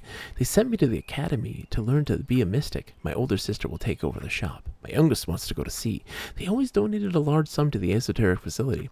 My classmates joke about that being the reason why I'm getting special treatment. That's not what I think, do you? My mother says I'm really talented. I think you need to be really talented to learn to become a wise mystic. What do you think? As soon as my master starts teaching me, I'll start to learn lots. It can't be long until she starts sharing her wisdoms. The personality that just erupted here, exactly. And then the silent mystic, ready?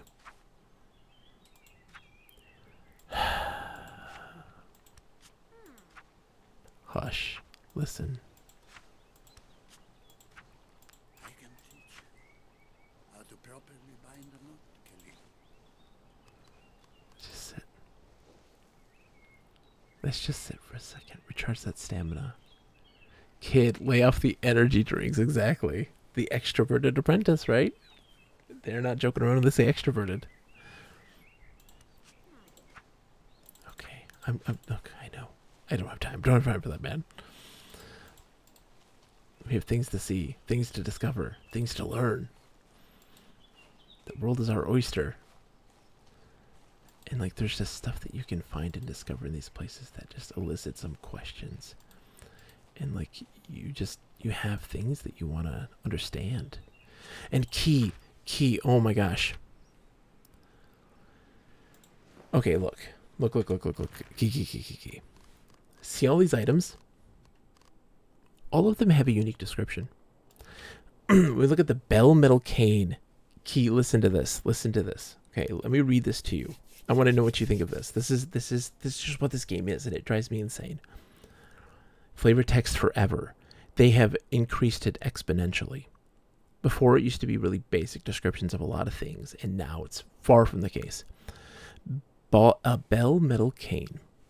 I got off track the other day. Came upon a small farmstead of Malkusu living out in the woods. There may be 5 of them in total, all huddled around a dirt mound. There were 3 other dirt mounds close by, all with a bent metal pole sticking out of the dirt.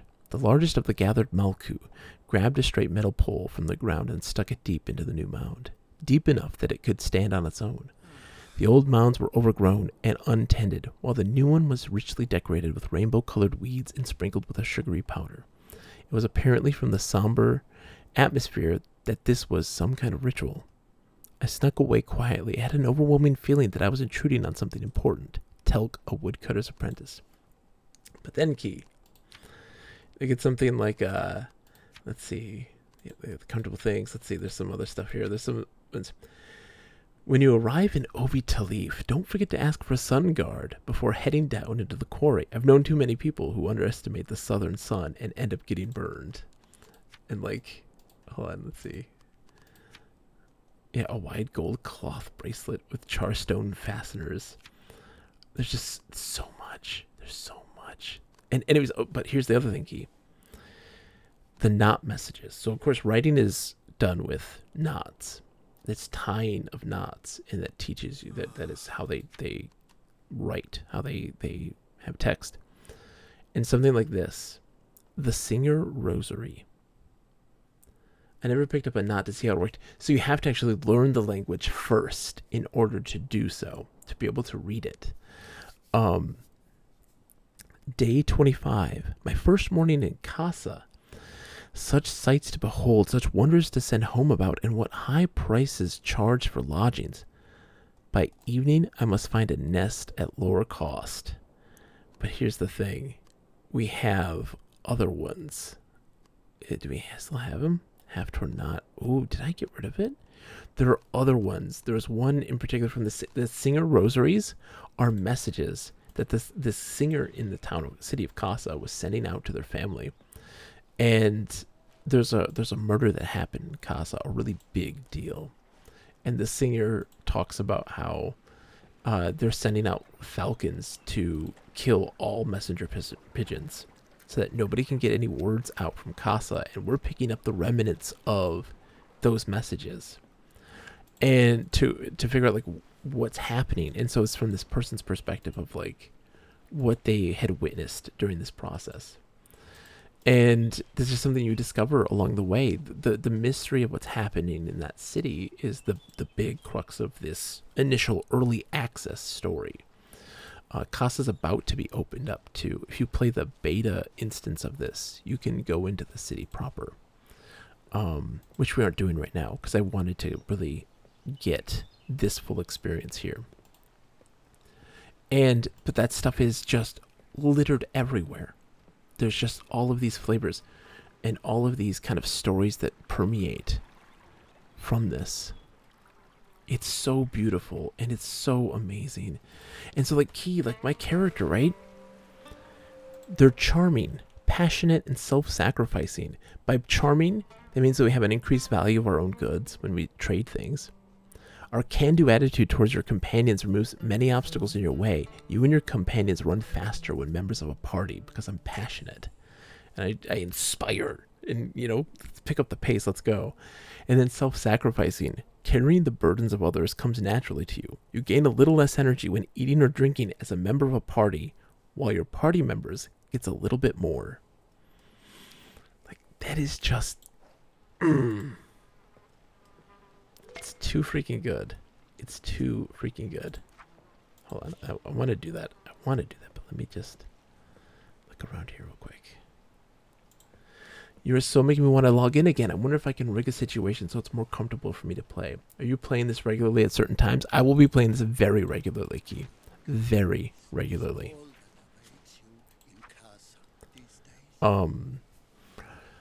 Because I have to chronicle this stuff. I have to chronicle this. I have to know. And I have to know all of its intricacies. There's so many different things that we come across. There's so many mysteries. And it's a game that you have to take notes. It's a game that you have to be really meticulous in how you record your information. Because there are instances... Well, I've talked about how this is like Ultima 4. Because it's a game where a offhand comment from an NPC could actually be a very important clue to some bigger picture. And by not paying attention to it, by not listening to it, and really giving it credence, you won't pick up on it when you get more pieces of the puzzle. When there are more, when you have all that information, that one comment makes a whole lot more sense. And there are allusions to things that aren't necessarily important to the story, but are important to the world and important to just the overall culture. Sakura says, you really should try to contact the publishers and get a dialogue going. I should. I would love to. Because I get this. This connects very strongly with me. And the fact that there's a 24-hour day-night cycle. I'm playing on the West Coast servers, by the way, Key, because it gives me daytime to be able to play when I stream at night. And it gives me also a little bit of nighttime, too. And so I get to have that ability. It's got that 24-hour day-night cycle. It's got that 7-day-a-week event thing. Like right now, if I go to Crossings, it's their big merchant gathering. It's Fridays and Saturdays. They have a big merchant gathering to sell stuff, which is really interesting. It's so funny. I tend to play on East Coast servers because I like night vibes and loneliness. Well, when you play at night on the West Coast, it'll be nighttime. We protect our ward from danger, not from conversation, Sam. And like, Key, we are the dandelions. We are Kalim, which is their word for dandelion. That are seeds spread across the winds.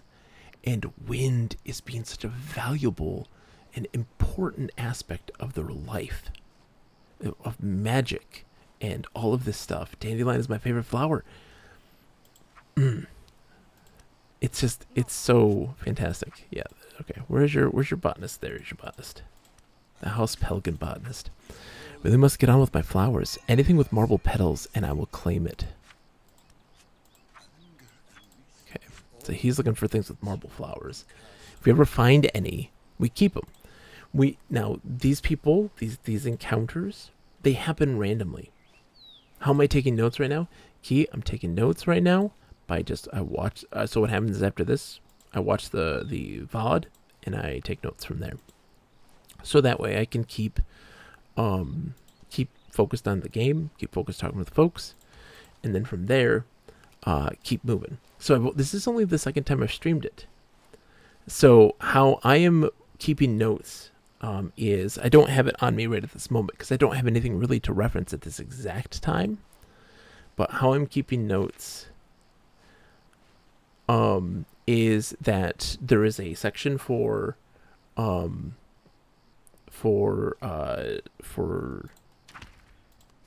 reagents.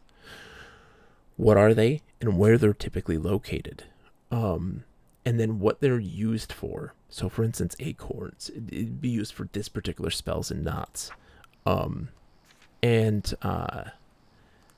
like there's that, and then city encounters, like, or zone encounters. So everything's kind of separated by zone. Like in this zone, I encountered this at this time. And like, oh, they talked about like Sunday nights, the train lookouts at this pass. They have a big get together at night, where they play games together and converse and talk about the goings on, and you're invited to come and visit. There is a warden, which is the police, who has a get together with their friends at nighttime in this like camp, and how they want me to come and join them to talk about what's been going on in the city of Casa, and to be kind of their eyes and research, like find clues for them. And so like I need to go there and do that. I've got to. I'm so excited to do so. I haven't found this guy, so I think what I'm going to do is I want to go to Crossings so that I can go see if Key. Oh, sorry. I know you like to kind of look at these things and kind of discover them on your own. But this gentleman here, the foreign pet shop owner. Why, hello there. Is there a map? There is. I'll show it to you in a second. Oh, you got me excited. A rare thing indeed for anyone in Batsaha to take time to talk outside of the walls of a tea house. What a treat. My name is Casperson, and I have only just recently settled in Braided Shore. My homeland lies far, far away. The culture and wildlife are very different here from that of my homeland, I can tell you. I have, for instance, as yet to see a single winged goat since I arrived. Well, except for Amelia here, of course, but then I brought her with me to protect me from evildoers, should the locals prove hostile. Animals have always fascinated me, and as soon as I get my shop here in order, I intend to travel around and see the wondrous creatures that roam the lands. I'm particularly curious about the huge armored smoke-breathing beasts you have trained to pull carts on metal rails. What a wonder such a sight must be to train. Where was I? Yes, as I mentioned, I'm setting up shop right here.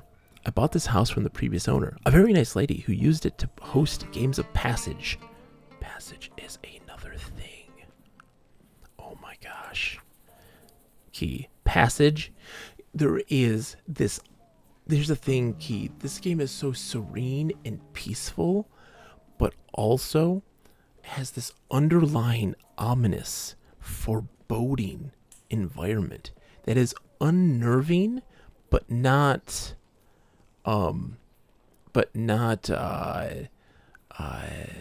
like wretched. It isn't visceral. It isn't visceral. It doesn't elicit like an oh god, but it is like the hairs on the back of my neck are standing on end where I am right now. It isn't something that's violent or graphic, but it is very curious. He talks about Passage. Sorry, I'll get into this. It's an eye squinter, exactly. But you're also like, I'm anxious. I'm anxious, but not overwhelmed. Yeah, the way you would say it, yeah, overwhelmed.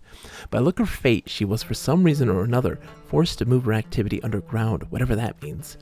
I'm now busying myself with setting up my own business, a pet shop.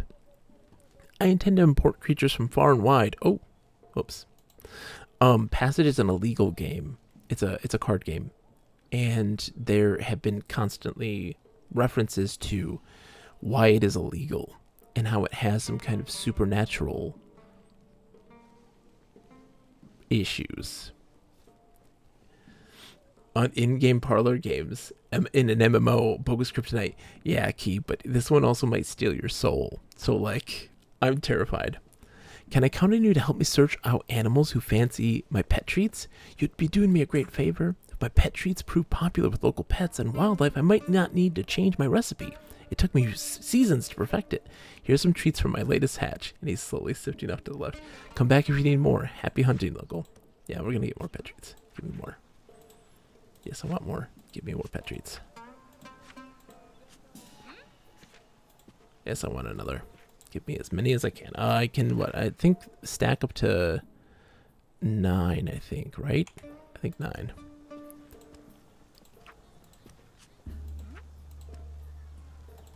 Yeah, give me all your pet treats. 2 more. So like the winged goat. We can pet. And then we can also give him a pet treat. And he gives us a winged goat feather. The creature accepts your treat with great interest. You appear to have gained a friend in the hungry animal. You talk to him. He doesn't have much to say. Yeah. But we now have this winged... A feather from a mythical creature. Its base value is 1. What it could be used for, I don't know. No idea. Pearl of the Verve Jewelry. Sorry, you were looking for a map. You wanted to see a map key. So this is a Batsaha. So this is a central hub where boats from a variety of different areas go to. So there's a boat that takes you to the crossings, or the Western Verve that leads into the crossings, and to the fishing city and tea capital of the Braided Shores, which is Mir and Mirt. See, Mir and Mirt. So this is the overworld map. Currently, we can only go through this section here of the Braided Shore. But there's all of this. There's all of this, and there's lots of sub zones within this, you know? So like, and there's dungeons, places that you can explore. Not necessarily dungeons like where there's lots of combat, even though combat is a thing. It's so window dressing. It's not the foundation of this game. And like there's stuff like the Lake of Vapor. They talk about these places, the Humming Pocket, and like what these things are. So what this giant barrier here is, Key, is an enormous wall that separates the Unwound to the Braided Shore. What it is, I don't know. But they talk about it and they reference it a lot. I'd love to see it and what it is. And like have this understanding, because then there's part of me that's like, oh, it's like a dam. But then it's like, it goes for so long, it's so far. Let's pet the dog. I got Kalim's best friend. I got an achievement for petting the dog. And if I give him a treat, I get a glob of dog dribble. I'm getting that dog dribble. I'll take it. Because by doing this stuff too, gotta make that post on Mastodon. You can pet the dog and Book of Trial. Yes. Oh, yes. Okay, wait. Key says. I'm waiting. Hit me. This person on the left with the giant goofy green robe. I must know. Can we talk to them? Absolutely. This is the Esoteric Union official. I know big Ketems can rip the roof off houses, but that little one that Mystic is showing off right over here is rather adorable. The Esoteric Union, Key, are the mystics. They are the people who weave or practice and master the art of tying and releasing knots from magical energies. Some spirits cross not still waters, other pass not running stream. So there is still some placeholder text, but what they do is they put this placeholder text in italics, and it's a poem that is kind of related to the character, the thing that those people represent. And that is the placeholder text. Is they make them poems instead. Yeah, we want to go to Crossings to see, so this guy here, he tamed a Ketem. And Ketem are spirits trapped by idle winds. So how? What's the word? What's the word I'm looking for? I want to know what word you're looking for, Key.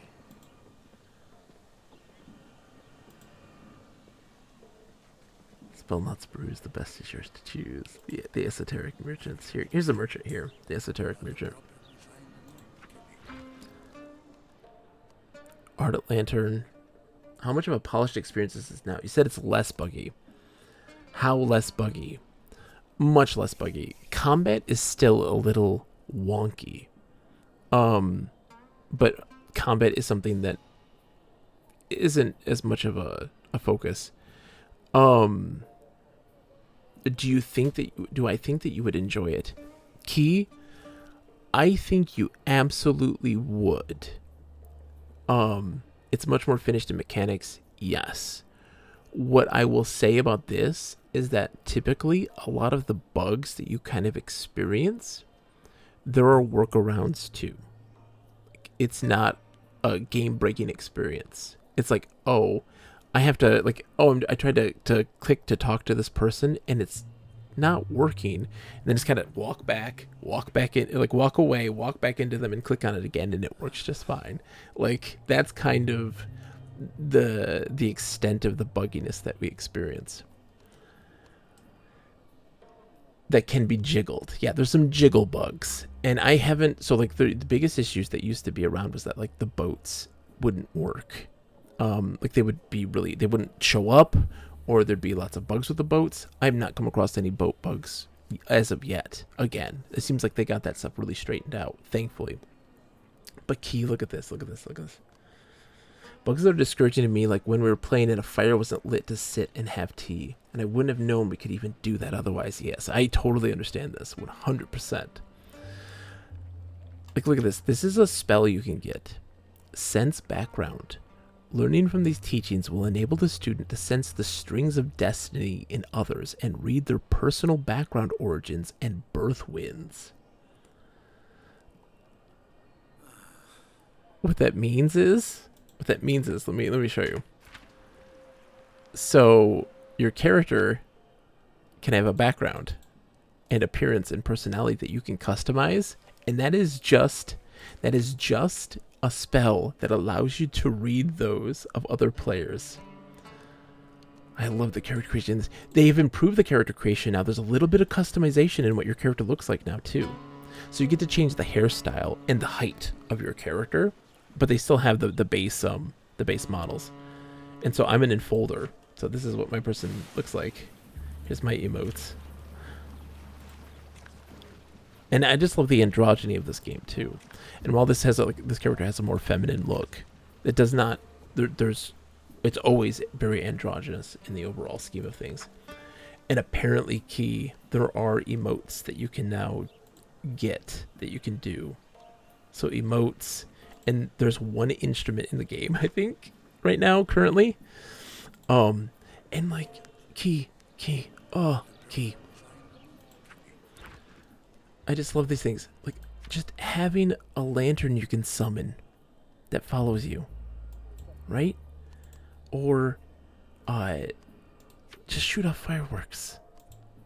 You just get to shoot off fireworks. A spirit invitation. Deer. When this knot is unbound, a spirit deer is summoned to accompany you, the knotbinder, on their journey. What does it do? What is the purpose of this? There has to be something, and there is. But what is it? Spirit invitation dog. You just have a spirit dog that gets to follow you around. Jade guise. All it does is turn your clothing jade colored. But I love it. Unyielding life. Like, oh, it's so expensive. This collection of hymns will allow the student to focus their inner divinity to shine brighter in times of trouble. Once memorized, the student's ward, your defense, will be increased when they have only one life petal left. And Key, oh, the life petals. This is kind of loomish. Can you still only emote to other players?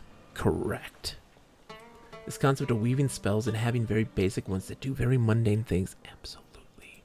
Sorry, I need to wait for the boat. We can go fishing while we wait. Get my fishing pole out. Oh, there's something over here. There's a special fish over here.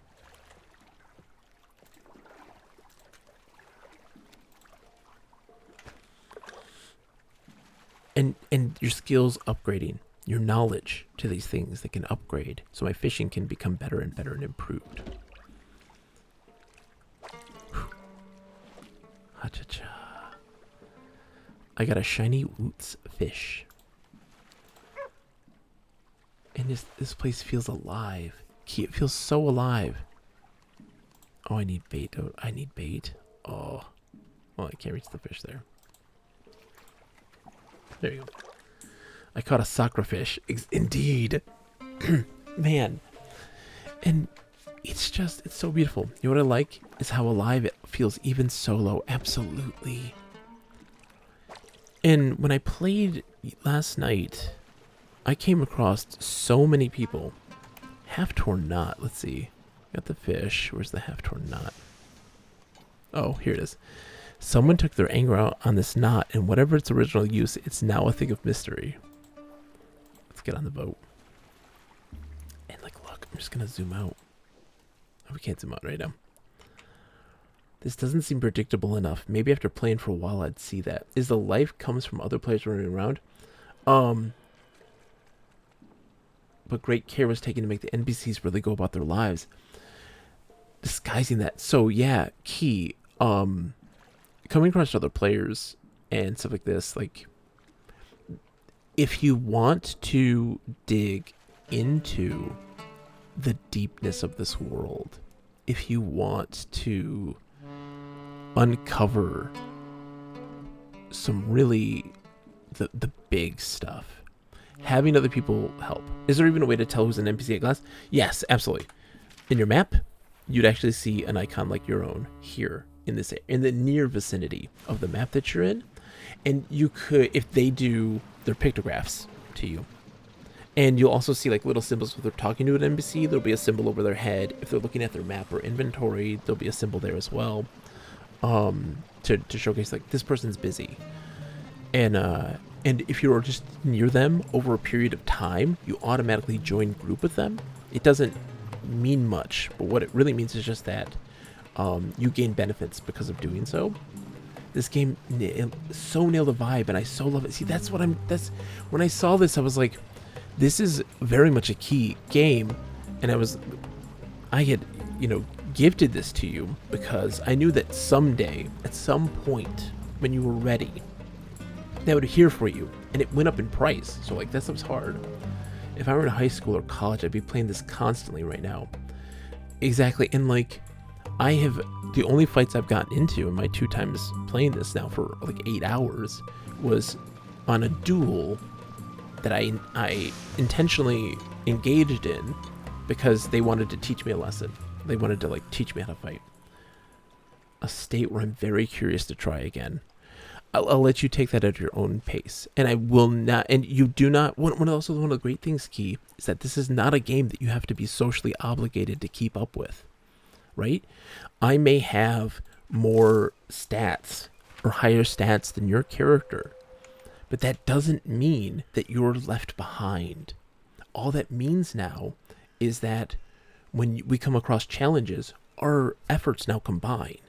And so we're able to see more still. It doesn't mean that you are weaker or less important or unable to do something or engage in something. I have a secondary setup now for using my computer a little more comfortably when I'm sick, so I might see about vibing on it soon. I'd love to... Oh, Portsmouth Ave! Okay, hold on, Portsmouth Ave. I've been looking for you for so long. You remind me a little of myself when I was younger. The roads can be dangerous for those new to Braided Shore, and I want to do my small part in keeping wanderers like you safe. If you have any metal on you, I'd be happy to make some simple armor free of charge. It's the least I can do to encourage the next generation to explore the lands around us free from harm. Portsmouth Ave.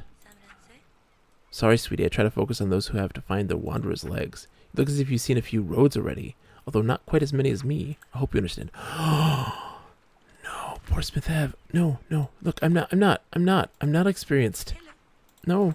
Oh. I'm too high a level now. So, Portsmouth Ave, Key. I found them on the road and I started. I'm too high of a level now to take part of their services. And it doesn't matter because the armor that I have is much better than what Portsmouth Ave was going to give me. But they were looking for any ore, and I got a box of Alkan ore through one of my quests. You give it to them and they'd make you armor. Their goal along was to encourage you to travel to find them so that you wouldn't need them. Exactly. It is. I love it. I love it. Like, we're sitting at the fire right now. It's very comfortable. Perfect place to sit and recover. I love this place so much, Key. It is so alive and so fascinating. Ooh, a Master Iron Prospector. That's a big deal.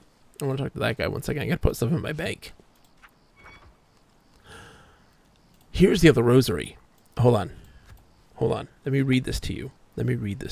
This is wild. So, the first one that we had, this single rosary is day 25. This is day 27, 2 days later.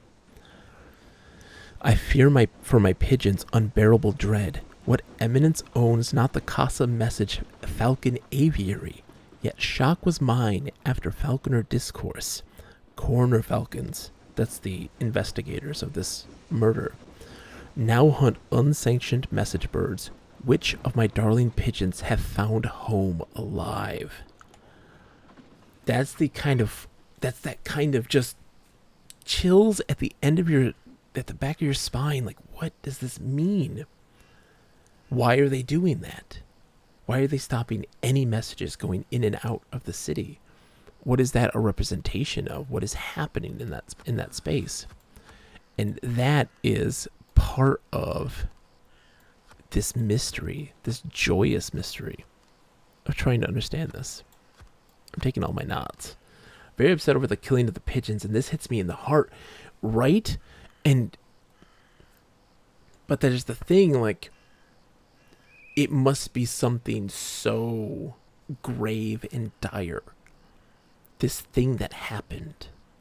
I know what happened, but I'm not going to tell you. I'm not going to spoil this for anybody. We'll let that happen naturally. But it's wondrous. It's absolutely fascinating. Because it deals with so much. Oh, dog's dribble. Okay, let's see. Oh! Hello there. Me and Kiffy here are prospecting for Master Iron. I've trained her since she was a pup. When she sniffs out a piece, she fixes it with her eyes and wags her tail. Smiles at you. I have a few good pieces of Master Iron to trade, but be warned, I must charge a high price for them. They're worth a lot. They are. Master Iron is steel, essentially. That's the thing that the Elder Age civilization created. And that is a method that is lost to time. But that's what's used to do the trains and the boats. And they don't know how to replace them besides just finding them. So there's these people whose job is to prospect for these things. It's like this right here. It's really worth 1,900. But this guy charges 3,800. 3,400 for a Master Iron cog. Yeah, like... Curious Master Iron drop. The manufacturing technique used to create this small treasure cannot be found even by the wisest of my metallurgist colleagues.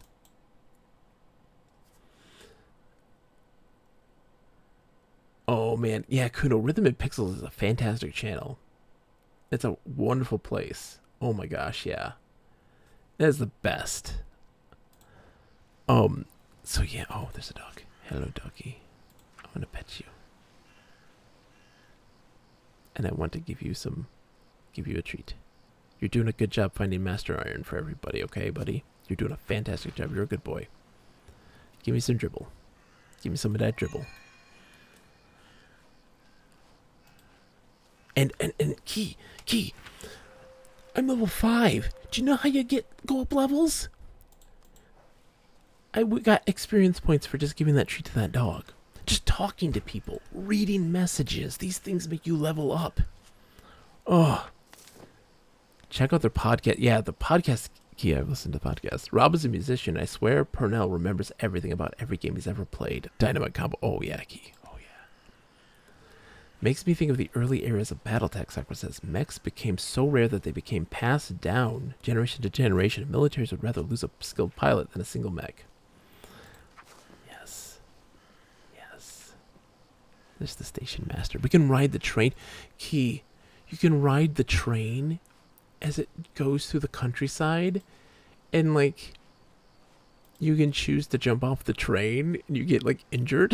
Your guy becomes like fatigued from it, and it's like, I just love it. It's like, you don't have to do that. That doesn't have to happen.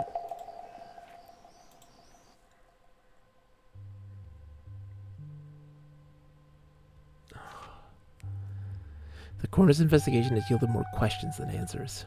Oh, hello. A wind voice. Mostly silent, nature sounds every so often, a few bars of stringed instruments, a slight flourish of percussion. Billy Mitchell's streaming right now? Oh my. Oh my. It's pre-recorded. Winds favor Kaleem. I am Hitchem. Wind voice student of Ravenleaf University.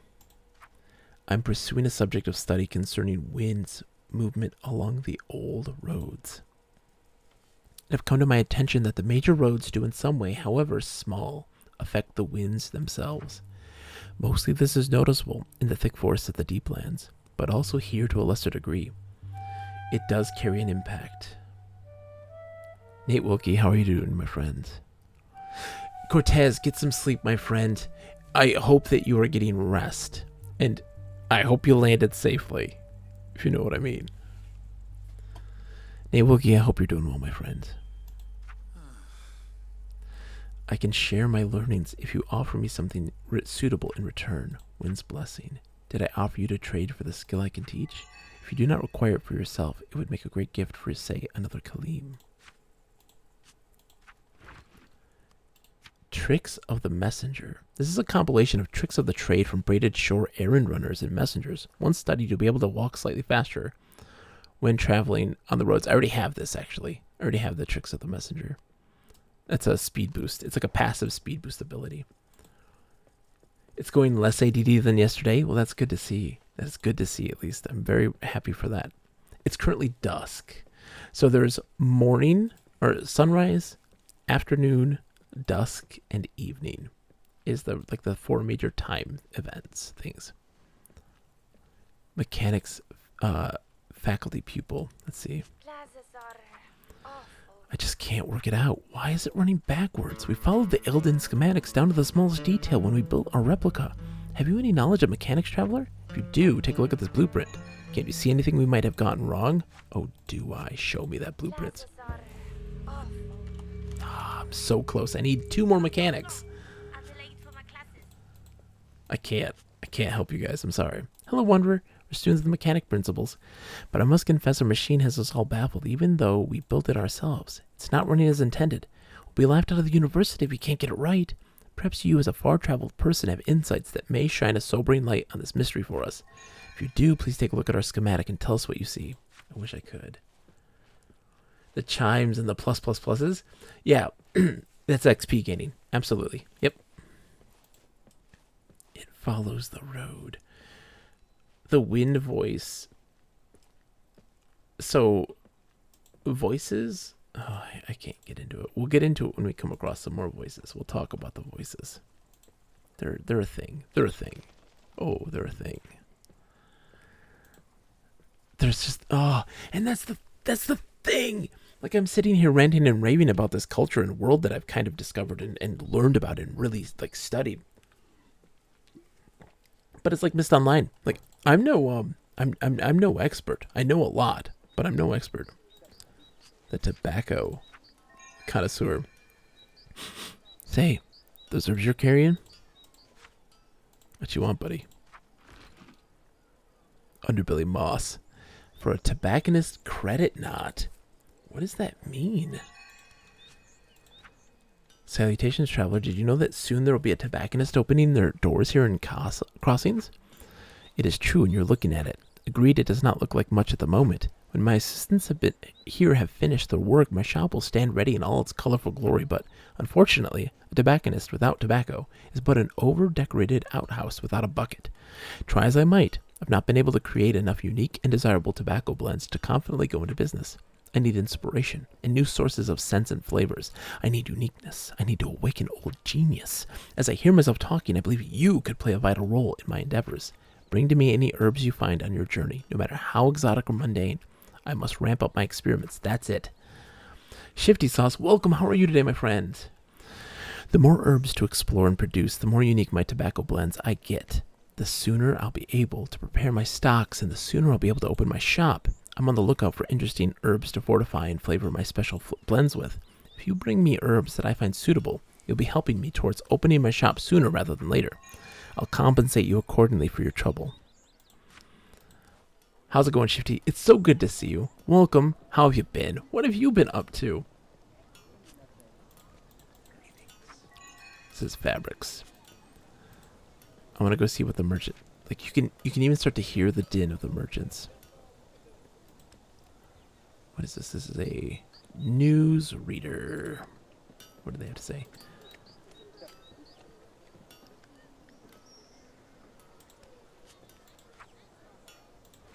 Oops. You okay? See, like that little bit. Oh no, he doesn't want to talk to me. Nothing? Okay. Tired, just getting home from a wedding that my whole family was in, so wrangling children and all, very fun and exhausting. I feel this. Bounty of the Puppet Master increased further by the council. Welcome. Oh, Key the Selka. Key, you love the Selka. Hold on, I'm going to zoom in for you to see the Selka. Look at them. They're so small. These are the Selka here. They're little tiny folk in these big, colorful gowns. They're the only ones that can create glass. It's the most, like, that is your platinum, you know. Welcome to your customer. I have a rare selection of wondrous translucent items. They come all the way from the industrious and seclusive enclave of the Selka people. Get it here and get it while you can. Once my glasswares are gone, they're gone for good. So essentially, since everything is barter, there's no money. There's no money. And so how this works is you'll take your lesser items of worth, put them into trade for one larger item, like say a relucent glass disc. And then now you have less inventory space being taken up with more worth items, some more valuable items. And like, you look at this stuff, the metal lining of this vessel is a sure sign of its selkin, reinforced on the inside for strength, fine and intricate marblings, the outside for aesthetics. A beautiful glass sculpture of a small bird. The ribbon that is attached to suggests that it was once a decoration or a necklace. As you look closer, it's almost as if the sculpture gains more and more details. Each individual feather has been meticulously carved, and the eyes look uncannily alive. It's amazing. This is what this is. Give it to the pigeon person. I know, right? The pigeon person, we do not know the fate of the pigeon person. I love that. So instead of amassing currency, you upgrade your baubles. Exactly. Oh, currently, they have a little glitch, graphical glitch with the, Oh, hold on. Also, now that I have this bell metal cane, guess what I can do? I can just equip that. And now my character has a cane, a walking cane.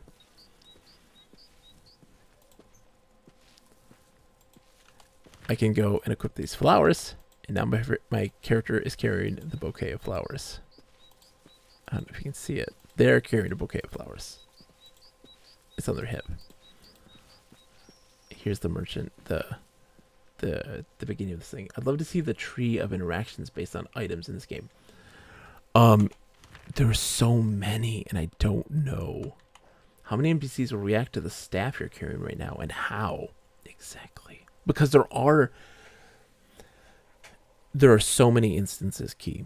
There are some NPCs or anomalies that you'll encounter that don't have an interaction. And you're like, what is this? But if you're carrying a certain thing or have knowledge of a certain thing, there are now interactions you can have with them. Yes. So Ultima, that's what I've said. It is Ultima meets Journey meets Animal Crossing. That's what it is. It is those three games combined. And it's so beautiful. So these stuff here, this is all only available on Fridays and Saturday nights. Not all of the same merchants will be present on those nights too. There are rotations. There are random elements involved in this. So like these guys will not always be the same people. And all of this key, flavor text, a pair of shiny Sabatons forged from Bell Metal and Bakar, with light or cloth armor being the norm around the braided shore. These shoes must have been made for someone very protective of their feet. A cinnabar cube hanger, a long necklace of cinnabar cubes carved with motifs of plants and animals. A physicality +1, and it adds you an extra 1 to your damage and 2 to your defense.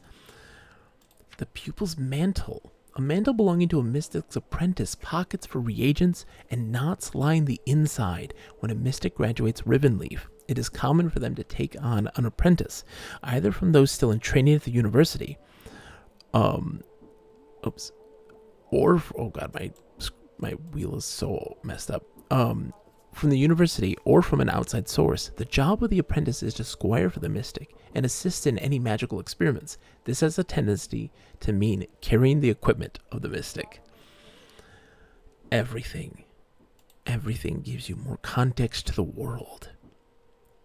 Rather than from those who look in, this silk veil is weaved to offer its wearer a different perspective of their surroundings. The kaleidoscopic patterns and colors that color the vision of the wearer of this veil obviously have ritual and ceremonial meanings. Matawi, Hash, so good to see you all. How are you, my friends? I hope you're doing well. We're just reveling in this right now. I hope you're all doing well. The retired adventurer. Like standard Malku armor. Like you don't see this stuff. The bright oak cane. My cane is my 5th limb. Never ask me to walk without it. Reveling. The rail inspector's cane. A cane with a sharp metal spike at the end. Rail inspectors travel around braided shore, poking railway tracks and documenting their wear and tear. They then report the results to the relevant council officials, who then decide which tracks need replacement. It's like a breath of fresh air in the sea of games that feel the need to pack action into every second. It's designed to invite reflection and thought. Yes, and thank you for the shout out for Hesh, Sakura. Everybody should be following Hesh Ballantyne, a wonderful human being. Hesh, how was your game today? What were you playing? I got to take a look a little bit. What were you playing today?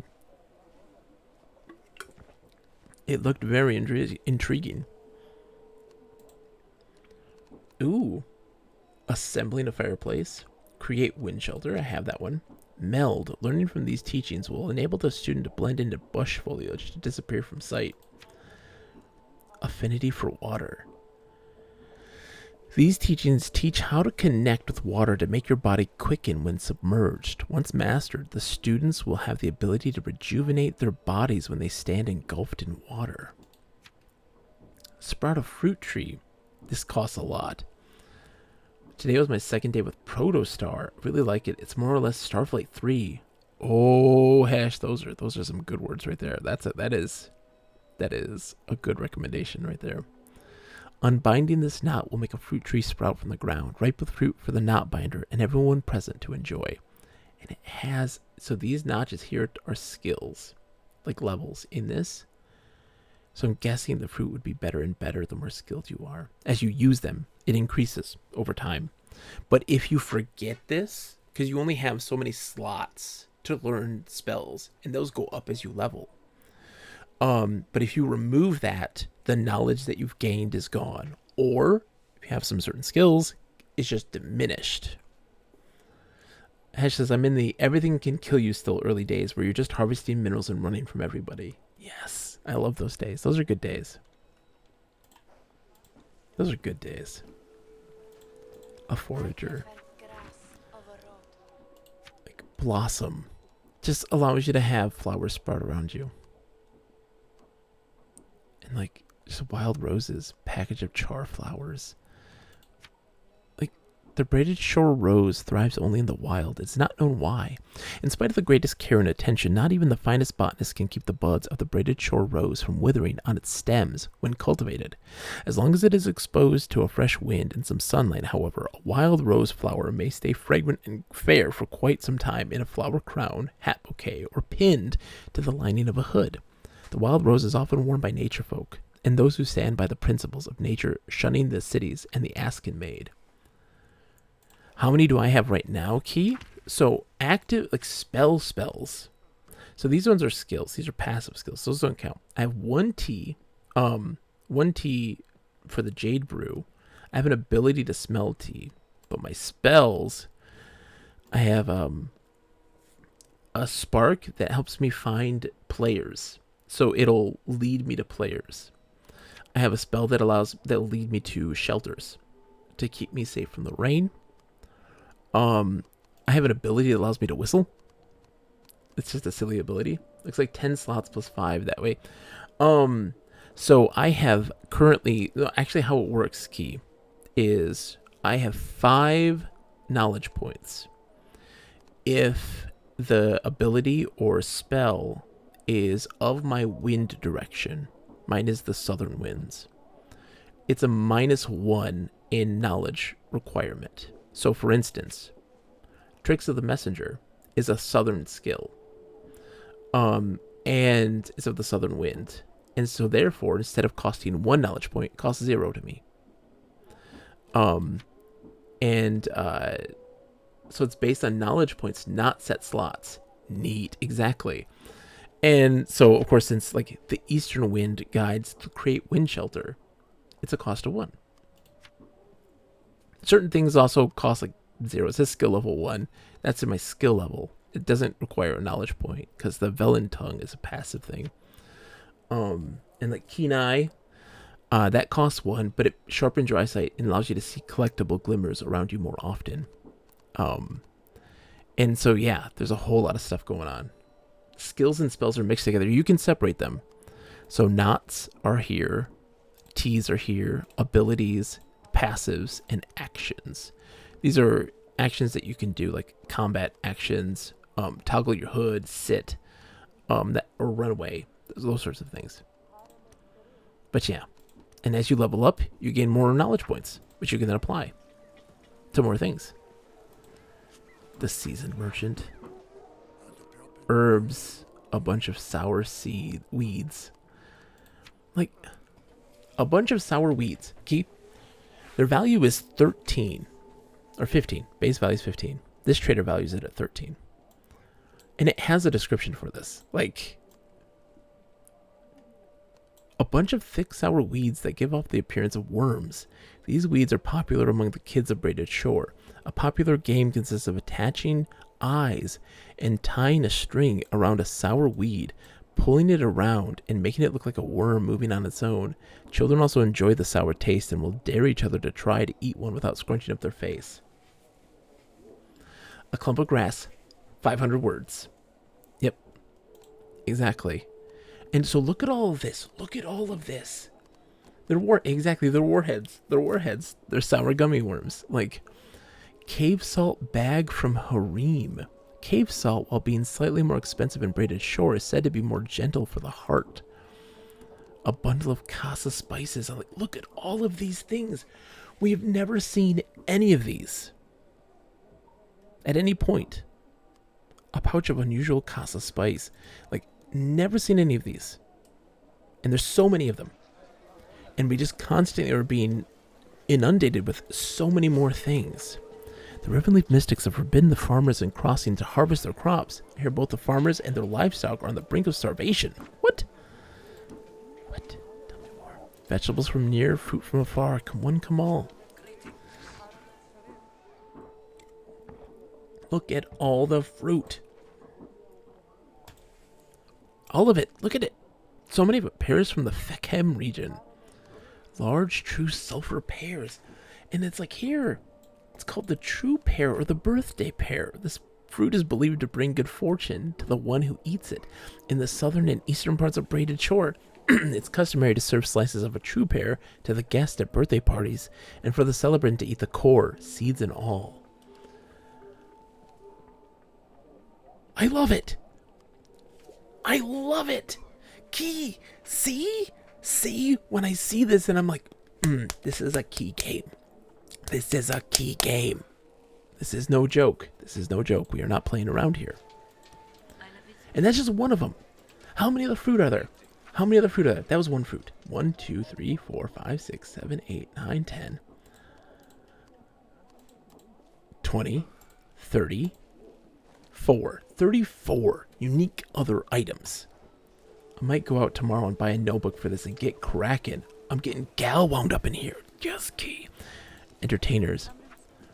When inspiration fails, I weep inside.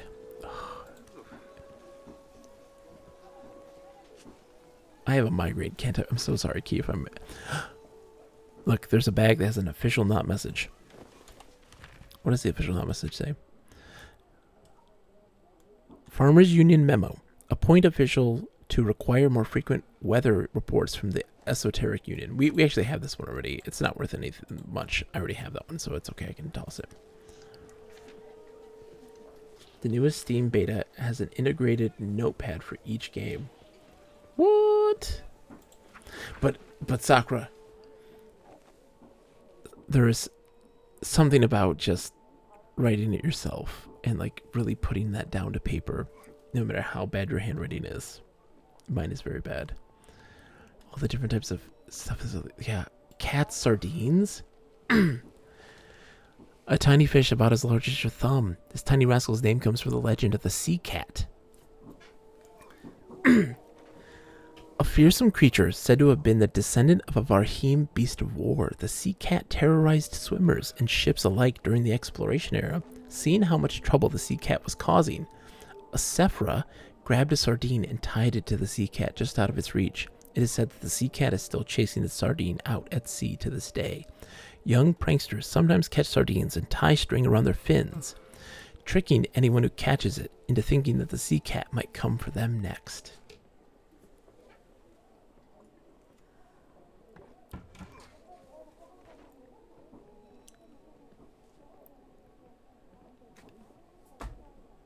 It's fucking amazing. Everything has something. Everything has something. When you make your character, you always have one piece of an unknown object. It's always something random and strange, typically of poor value, but they're very distinctly for character created. You don't find these things out in the wild anywhere else, except for the junk trader. There's a junk trader that you can get this stuff from. A set of playing cards marked with unfamiliar pips. Like, that was what I picked. I picked that one very specifically. I was like, yeah, I want the cards.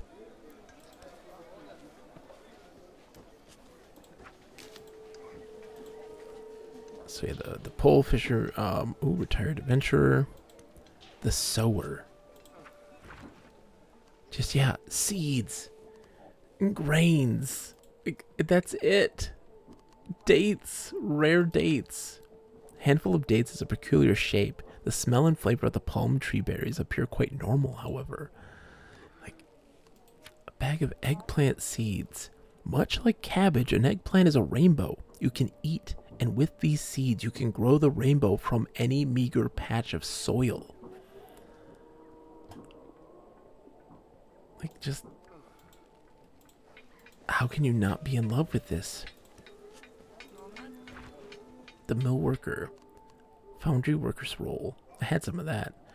A pouch of tasty crusts. Like, it's just... it's so magnificent. It's so absolutely magnificent. Now, I have one thing I have to do before we're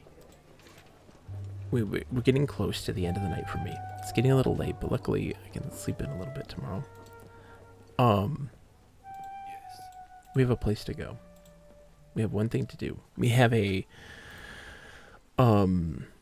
warden has invited me to meet with her and her compatriots at this camp to talk about the events in Casa, because I was helping doing some deliveries with them. Shortage of... yeah, he doesn't talk to me. He just tells stories. And like, you see this right here? I want you to see this. I want you to see this. What do you think this is? What do you think this is? Non-players of this game. What do you think this is? It's a message board. It's a public message board. Road building rocks required. Contact unit official on site. Warehouse available. Space available. Neighboring farms prioritized. Inquire with any member of the Alba family.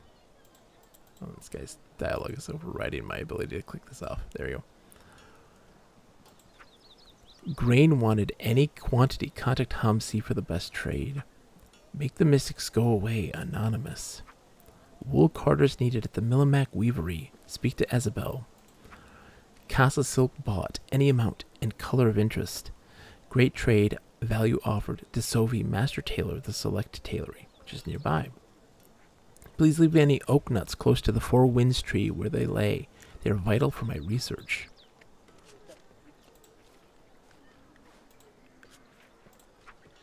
Drink from the water.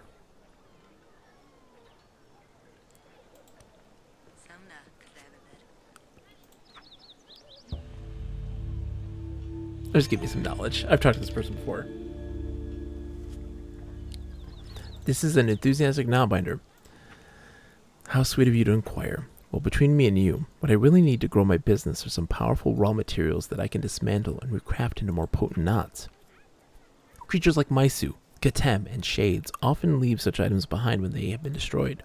If it is in your powers, I can promise you good trades for any such item that you bring me. Thanks again. There is something... oh, man. And key. Oh, there's so many things. There's so many things. Like, I barely scratched the surface. There are spirits in this world that you can see, that you have to have a special knot to be able to see and notice them. And, like, to converse with. And that adds this other layer. If you run out of life petals, guess what you become? One of those spirits. That's what you become. Key says, wait, I just need to appreciate something. What's this, Key? Hit me.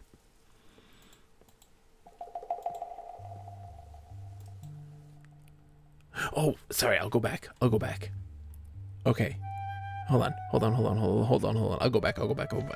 Okay, Key's like, there's a windmill way in the background. You passed it a minute back. We were up close to that recently. Yes, we were. We'll go back. Interesting. The wind voice. And a traveling merchant. The game, spatially aware that we're seeing an area that we were in before in the distance. Key, you can walk to that. That is a spot that we can walk to, though. That's the thing. Like, you say, like, oh, spatially in the distance. Like, where's that windmill? It is way back. Let's see.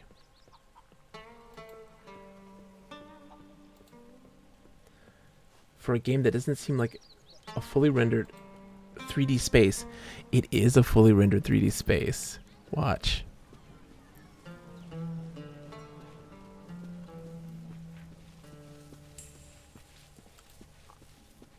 But it doesn't feel like it does it. It feels painterly. It feels magical in that regard. I need to eat. I'm hungry. And there's the train going by. Oh, there's the train. Goodbye, train. If players were on the train, you'd see them going by. Somehow that makes that area feel more real than a wide open 3D landscape. Absolutely. Absolutely. There's a cat. I know what you're saying. Let's pet the cat. It's this feeling of something seeming so much like a background, right? It feels like it's the background of a painting. And then this ability to approach it. It's a 2D element. But in some instances, it's 3D. That's a 2D element, and is to be able to come and do. But then surprise, exactly. None of it is a background except the clouds. Exactly. Oh, key. Oh. It's so important that we see this. Post-war. Oh, Vassala. That's Vassala. Oh, geez. Whoa. Things got wacky. Wanderers. Good day. If you could have seen it, Kaleem, a city with spires taller than trees, airships crossing the sky, delicious dishes sparkling of fire and ice, glass carriages traveling silent as whispers through the earth.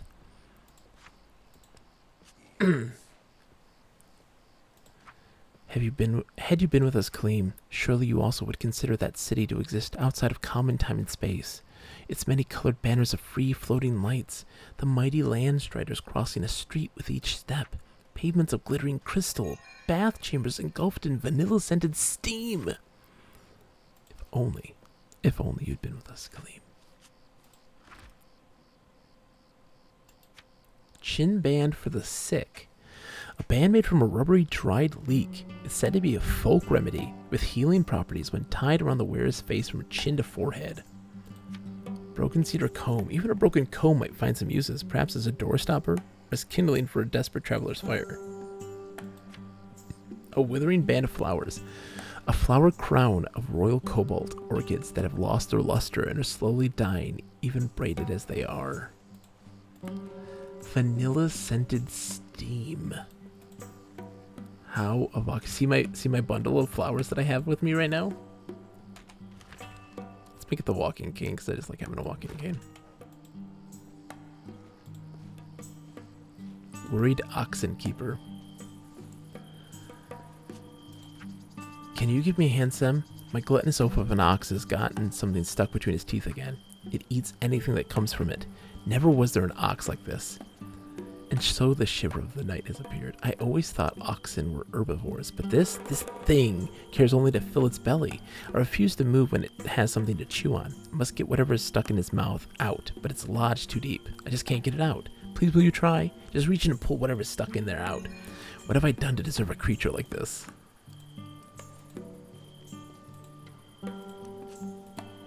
Can I get it? I think someone may have already done it. Are you a Sem, or is that a term for stranger?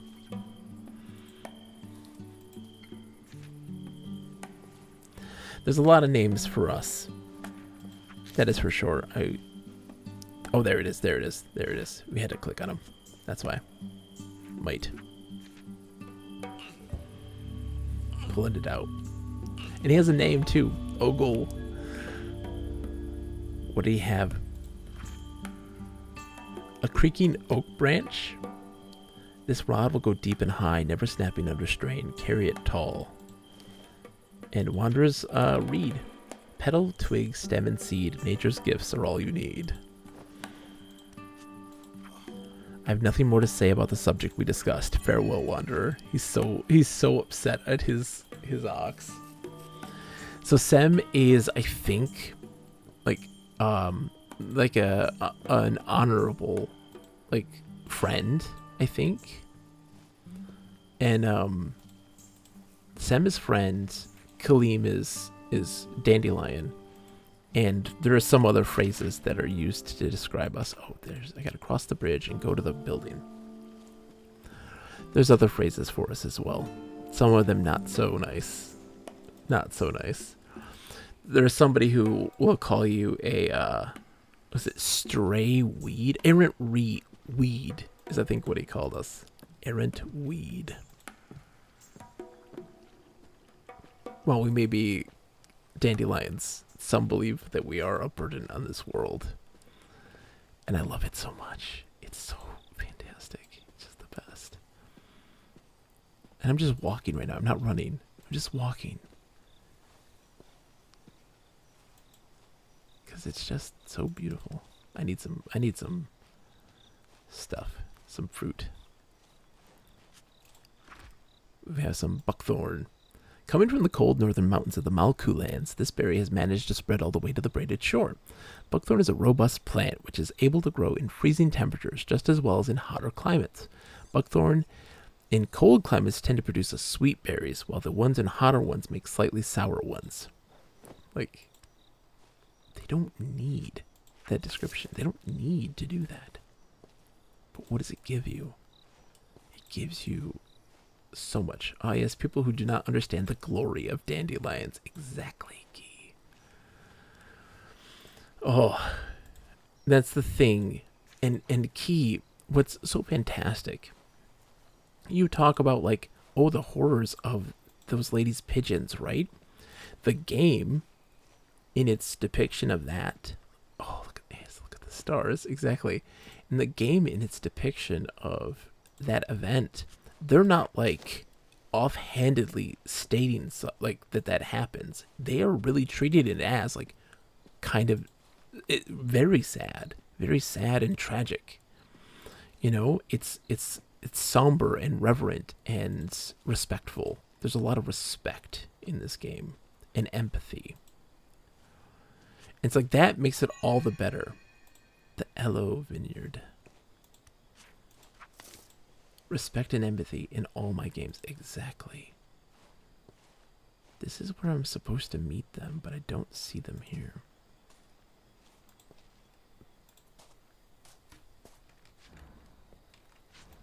I thought this is where I was supposed to meet them. Ooh.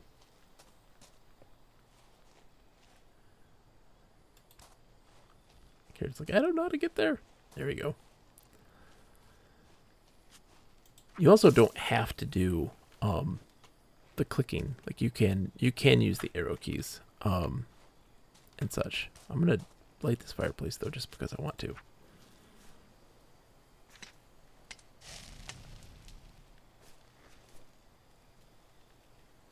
You feel the warmth of the fire. It's something special. And, like, you have a button to take off your hat and put on your hood and take it off. It's like right now, it's on. It's now off.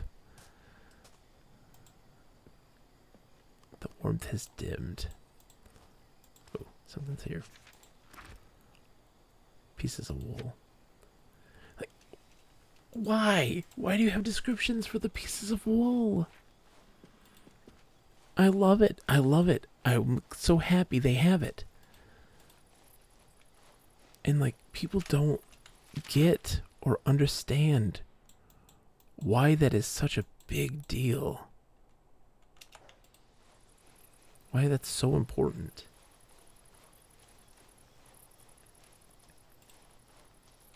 They really, really care. Well, let's go see if there's anybody at the Wanderer's Rest. There's the mechanics, guys. Sorry, guys. I wish I had. Hold on. I might actually be able to do this. Hold on. Let me see. So this doesn't give me a bonus to mechanics. I think this one does. It does. Does this one give me one as well? That one does as well, but that's an offhand thing as well. So the industrial pliers. Yeah, so I think I'm stuck. I need one more mechanics to be able to do what they want me to do. That's a shame. I can't do it. I'm sorry, guys. I wish I could. If I had someone with me now, I would. But it's just little old me. A traveling mystic. Well met, no man.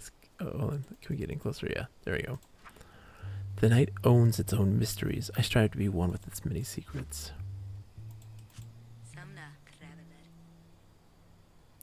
And, like, key, the middle mouse button is a ho. You can barely hear it because I have this down a little bit, but it's so nice.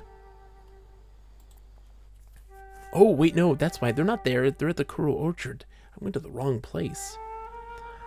I went to the wrong place where I'm supposed to meet these people. I'm supposed to meet them. Let's see. We'll take a look and see as things load.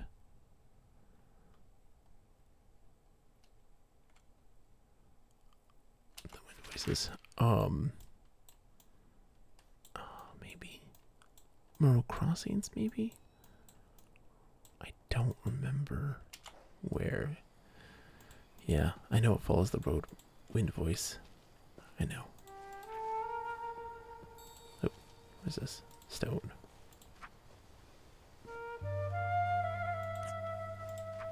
The stone appears to cover something. Only with brute strength can the stone be overturned. Oh, hold on. Move this.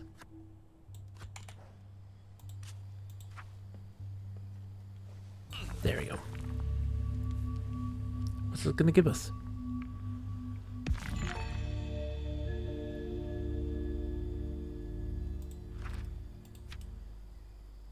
A simple clay urn. It gives us a pocket slot. And a decorated teacup. The decorations on one's teacup may look beautiful, but they won't make your tea taste any better. I do like that. Yeah, I think they're supposed to be at this shelter that's here. I'm not entirely sure. Let's light the fireplace just because. Gotta keep it warm for people who might be coming by.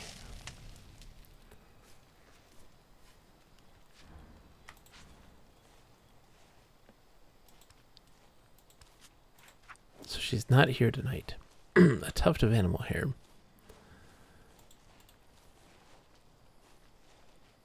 But look at this. Just look at that. You see the fireflies flickering.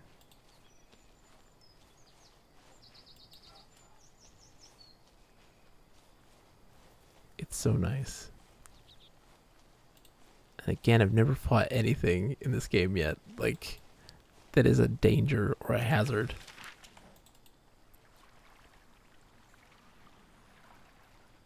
Tipping into the water. Clothes are soaked. Rest by a fire to dry them. Ooh, I need fruit. Yes. A mushy pear. I'll take it. Oh, jeez, I don't have any space. I'll get rid of the half-torn knots. I don't need those. Keeping the mushy pears. I'm hungry.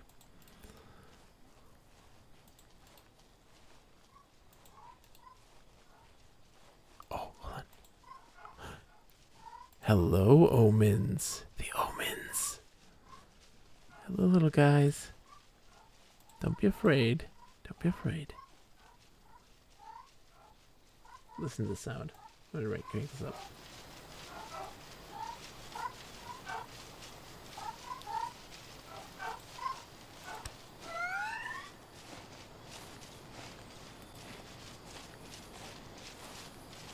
Hello, little omens.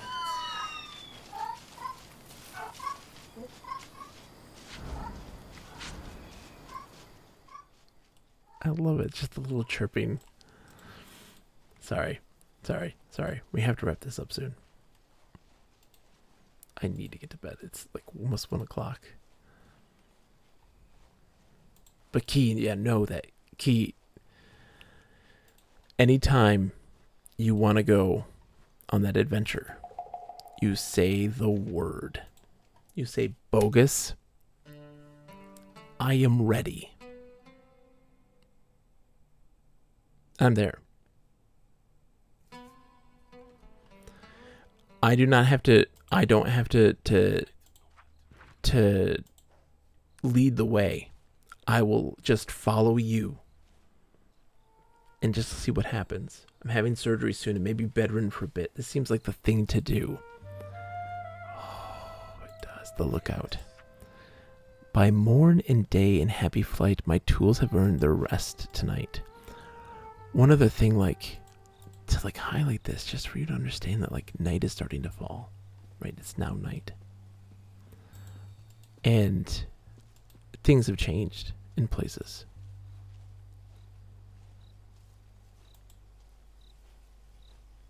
Perfect lambs. I know, right?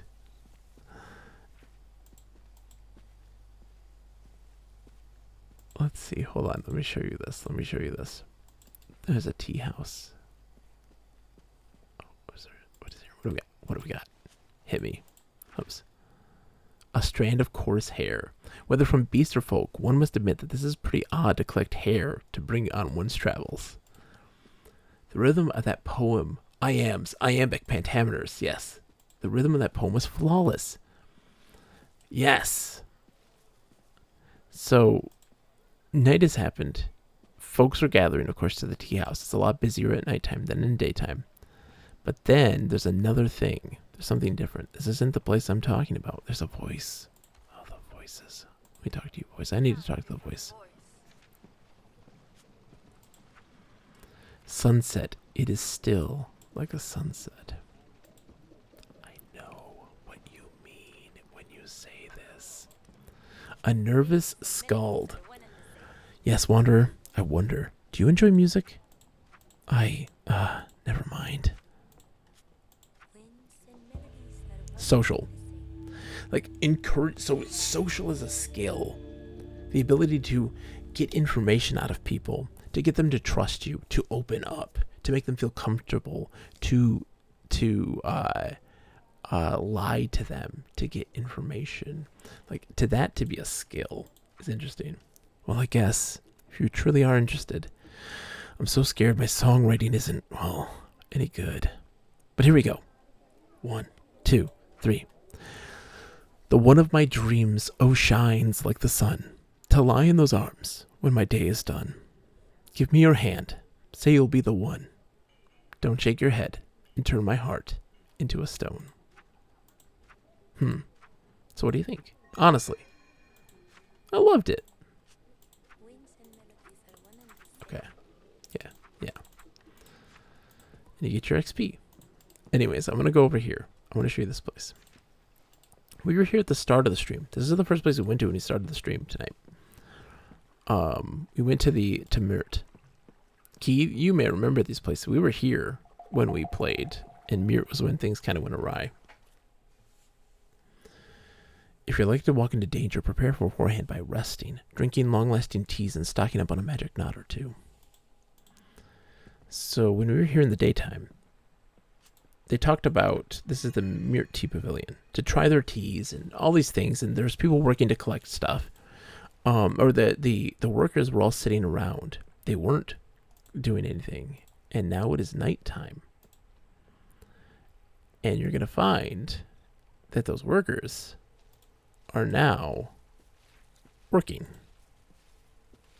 Maybe. They should be. Maybe not. What are they? They are typically gathering stuff at night. Maybe not tonight. But there's supposed to be, at night is when they go and do their work and collect the tea leaves, and at day they rest and they're drinking tea. A hefty boat nail. It still amazes me how a single nail that can be bent with relative ease can stand up to the half-wind storms of the ocean. And so, like, let's see what's out here. There's usually some stuff. A person, something. Nope. But night changes things. The NPCs are doing something different. And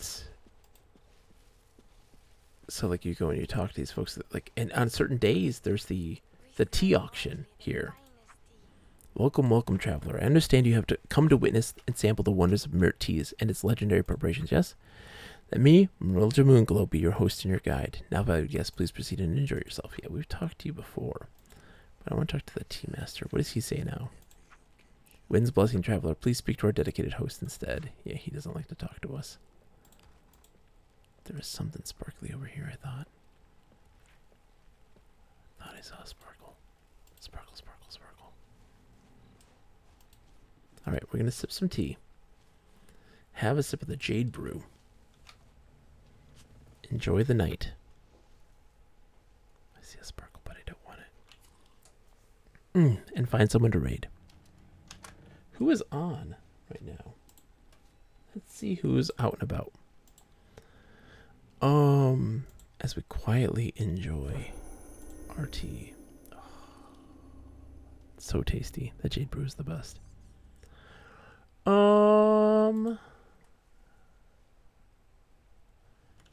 Let's see who we got. Oh, yeah. I mean, we gotta go say hi to them. Haven't raided them in a long, long time.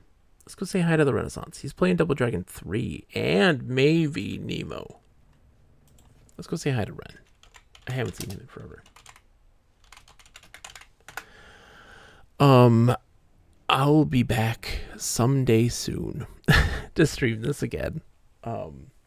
This will be a major focus up until when probably Zelda comes out, and even then, probably a little more. I love watching these deep dives of yours. My favorite's Key. I love when you're here. I love when you come in and you're just enthusiastic and happy to chat and keep me company. That's the best.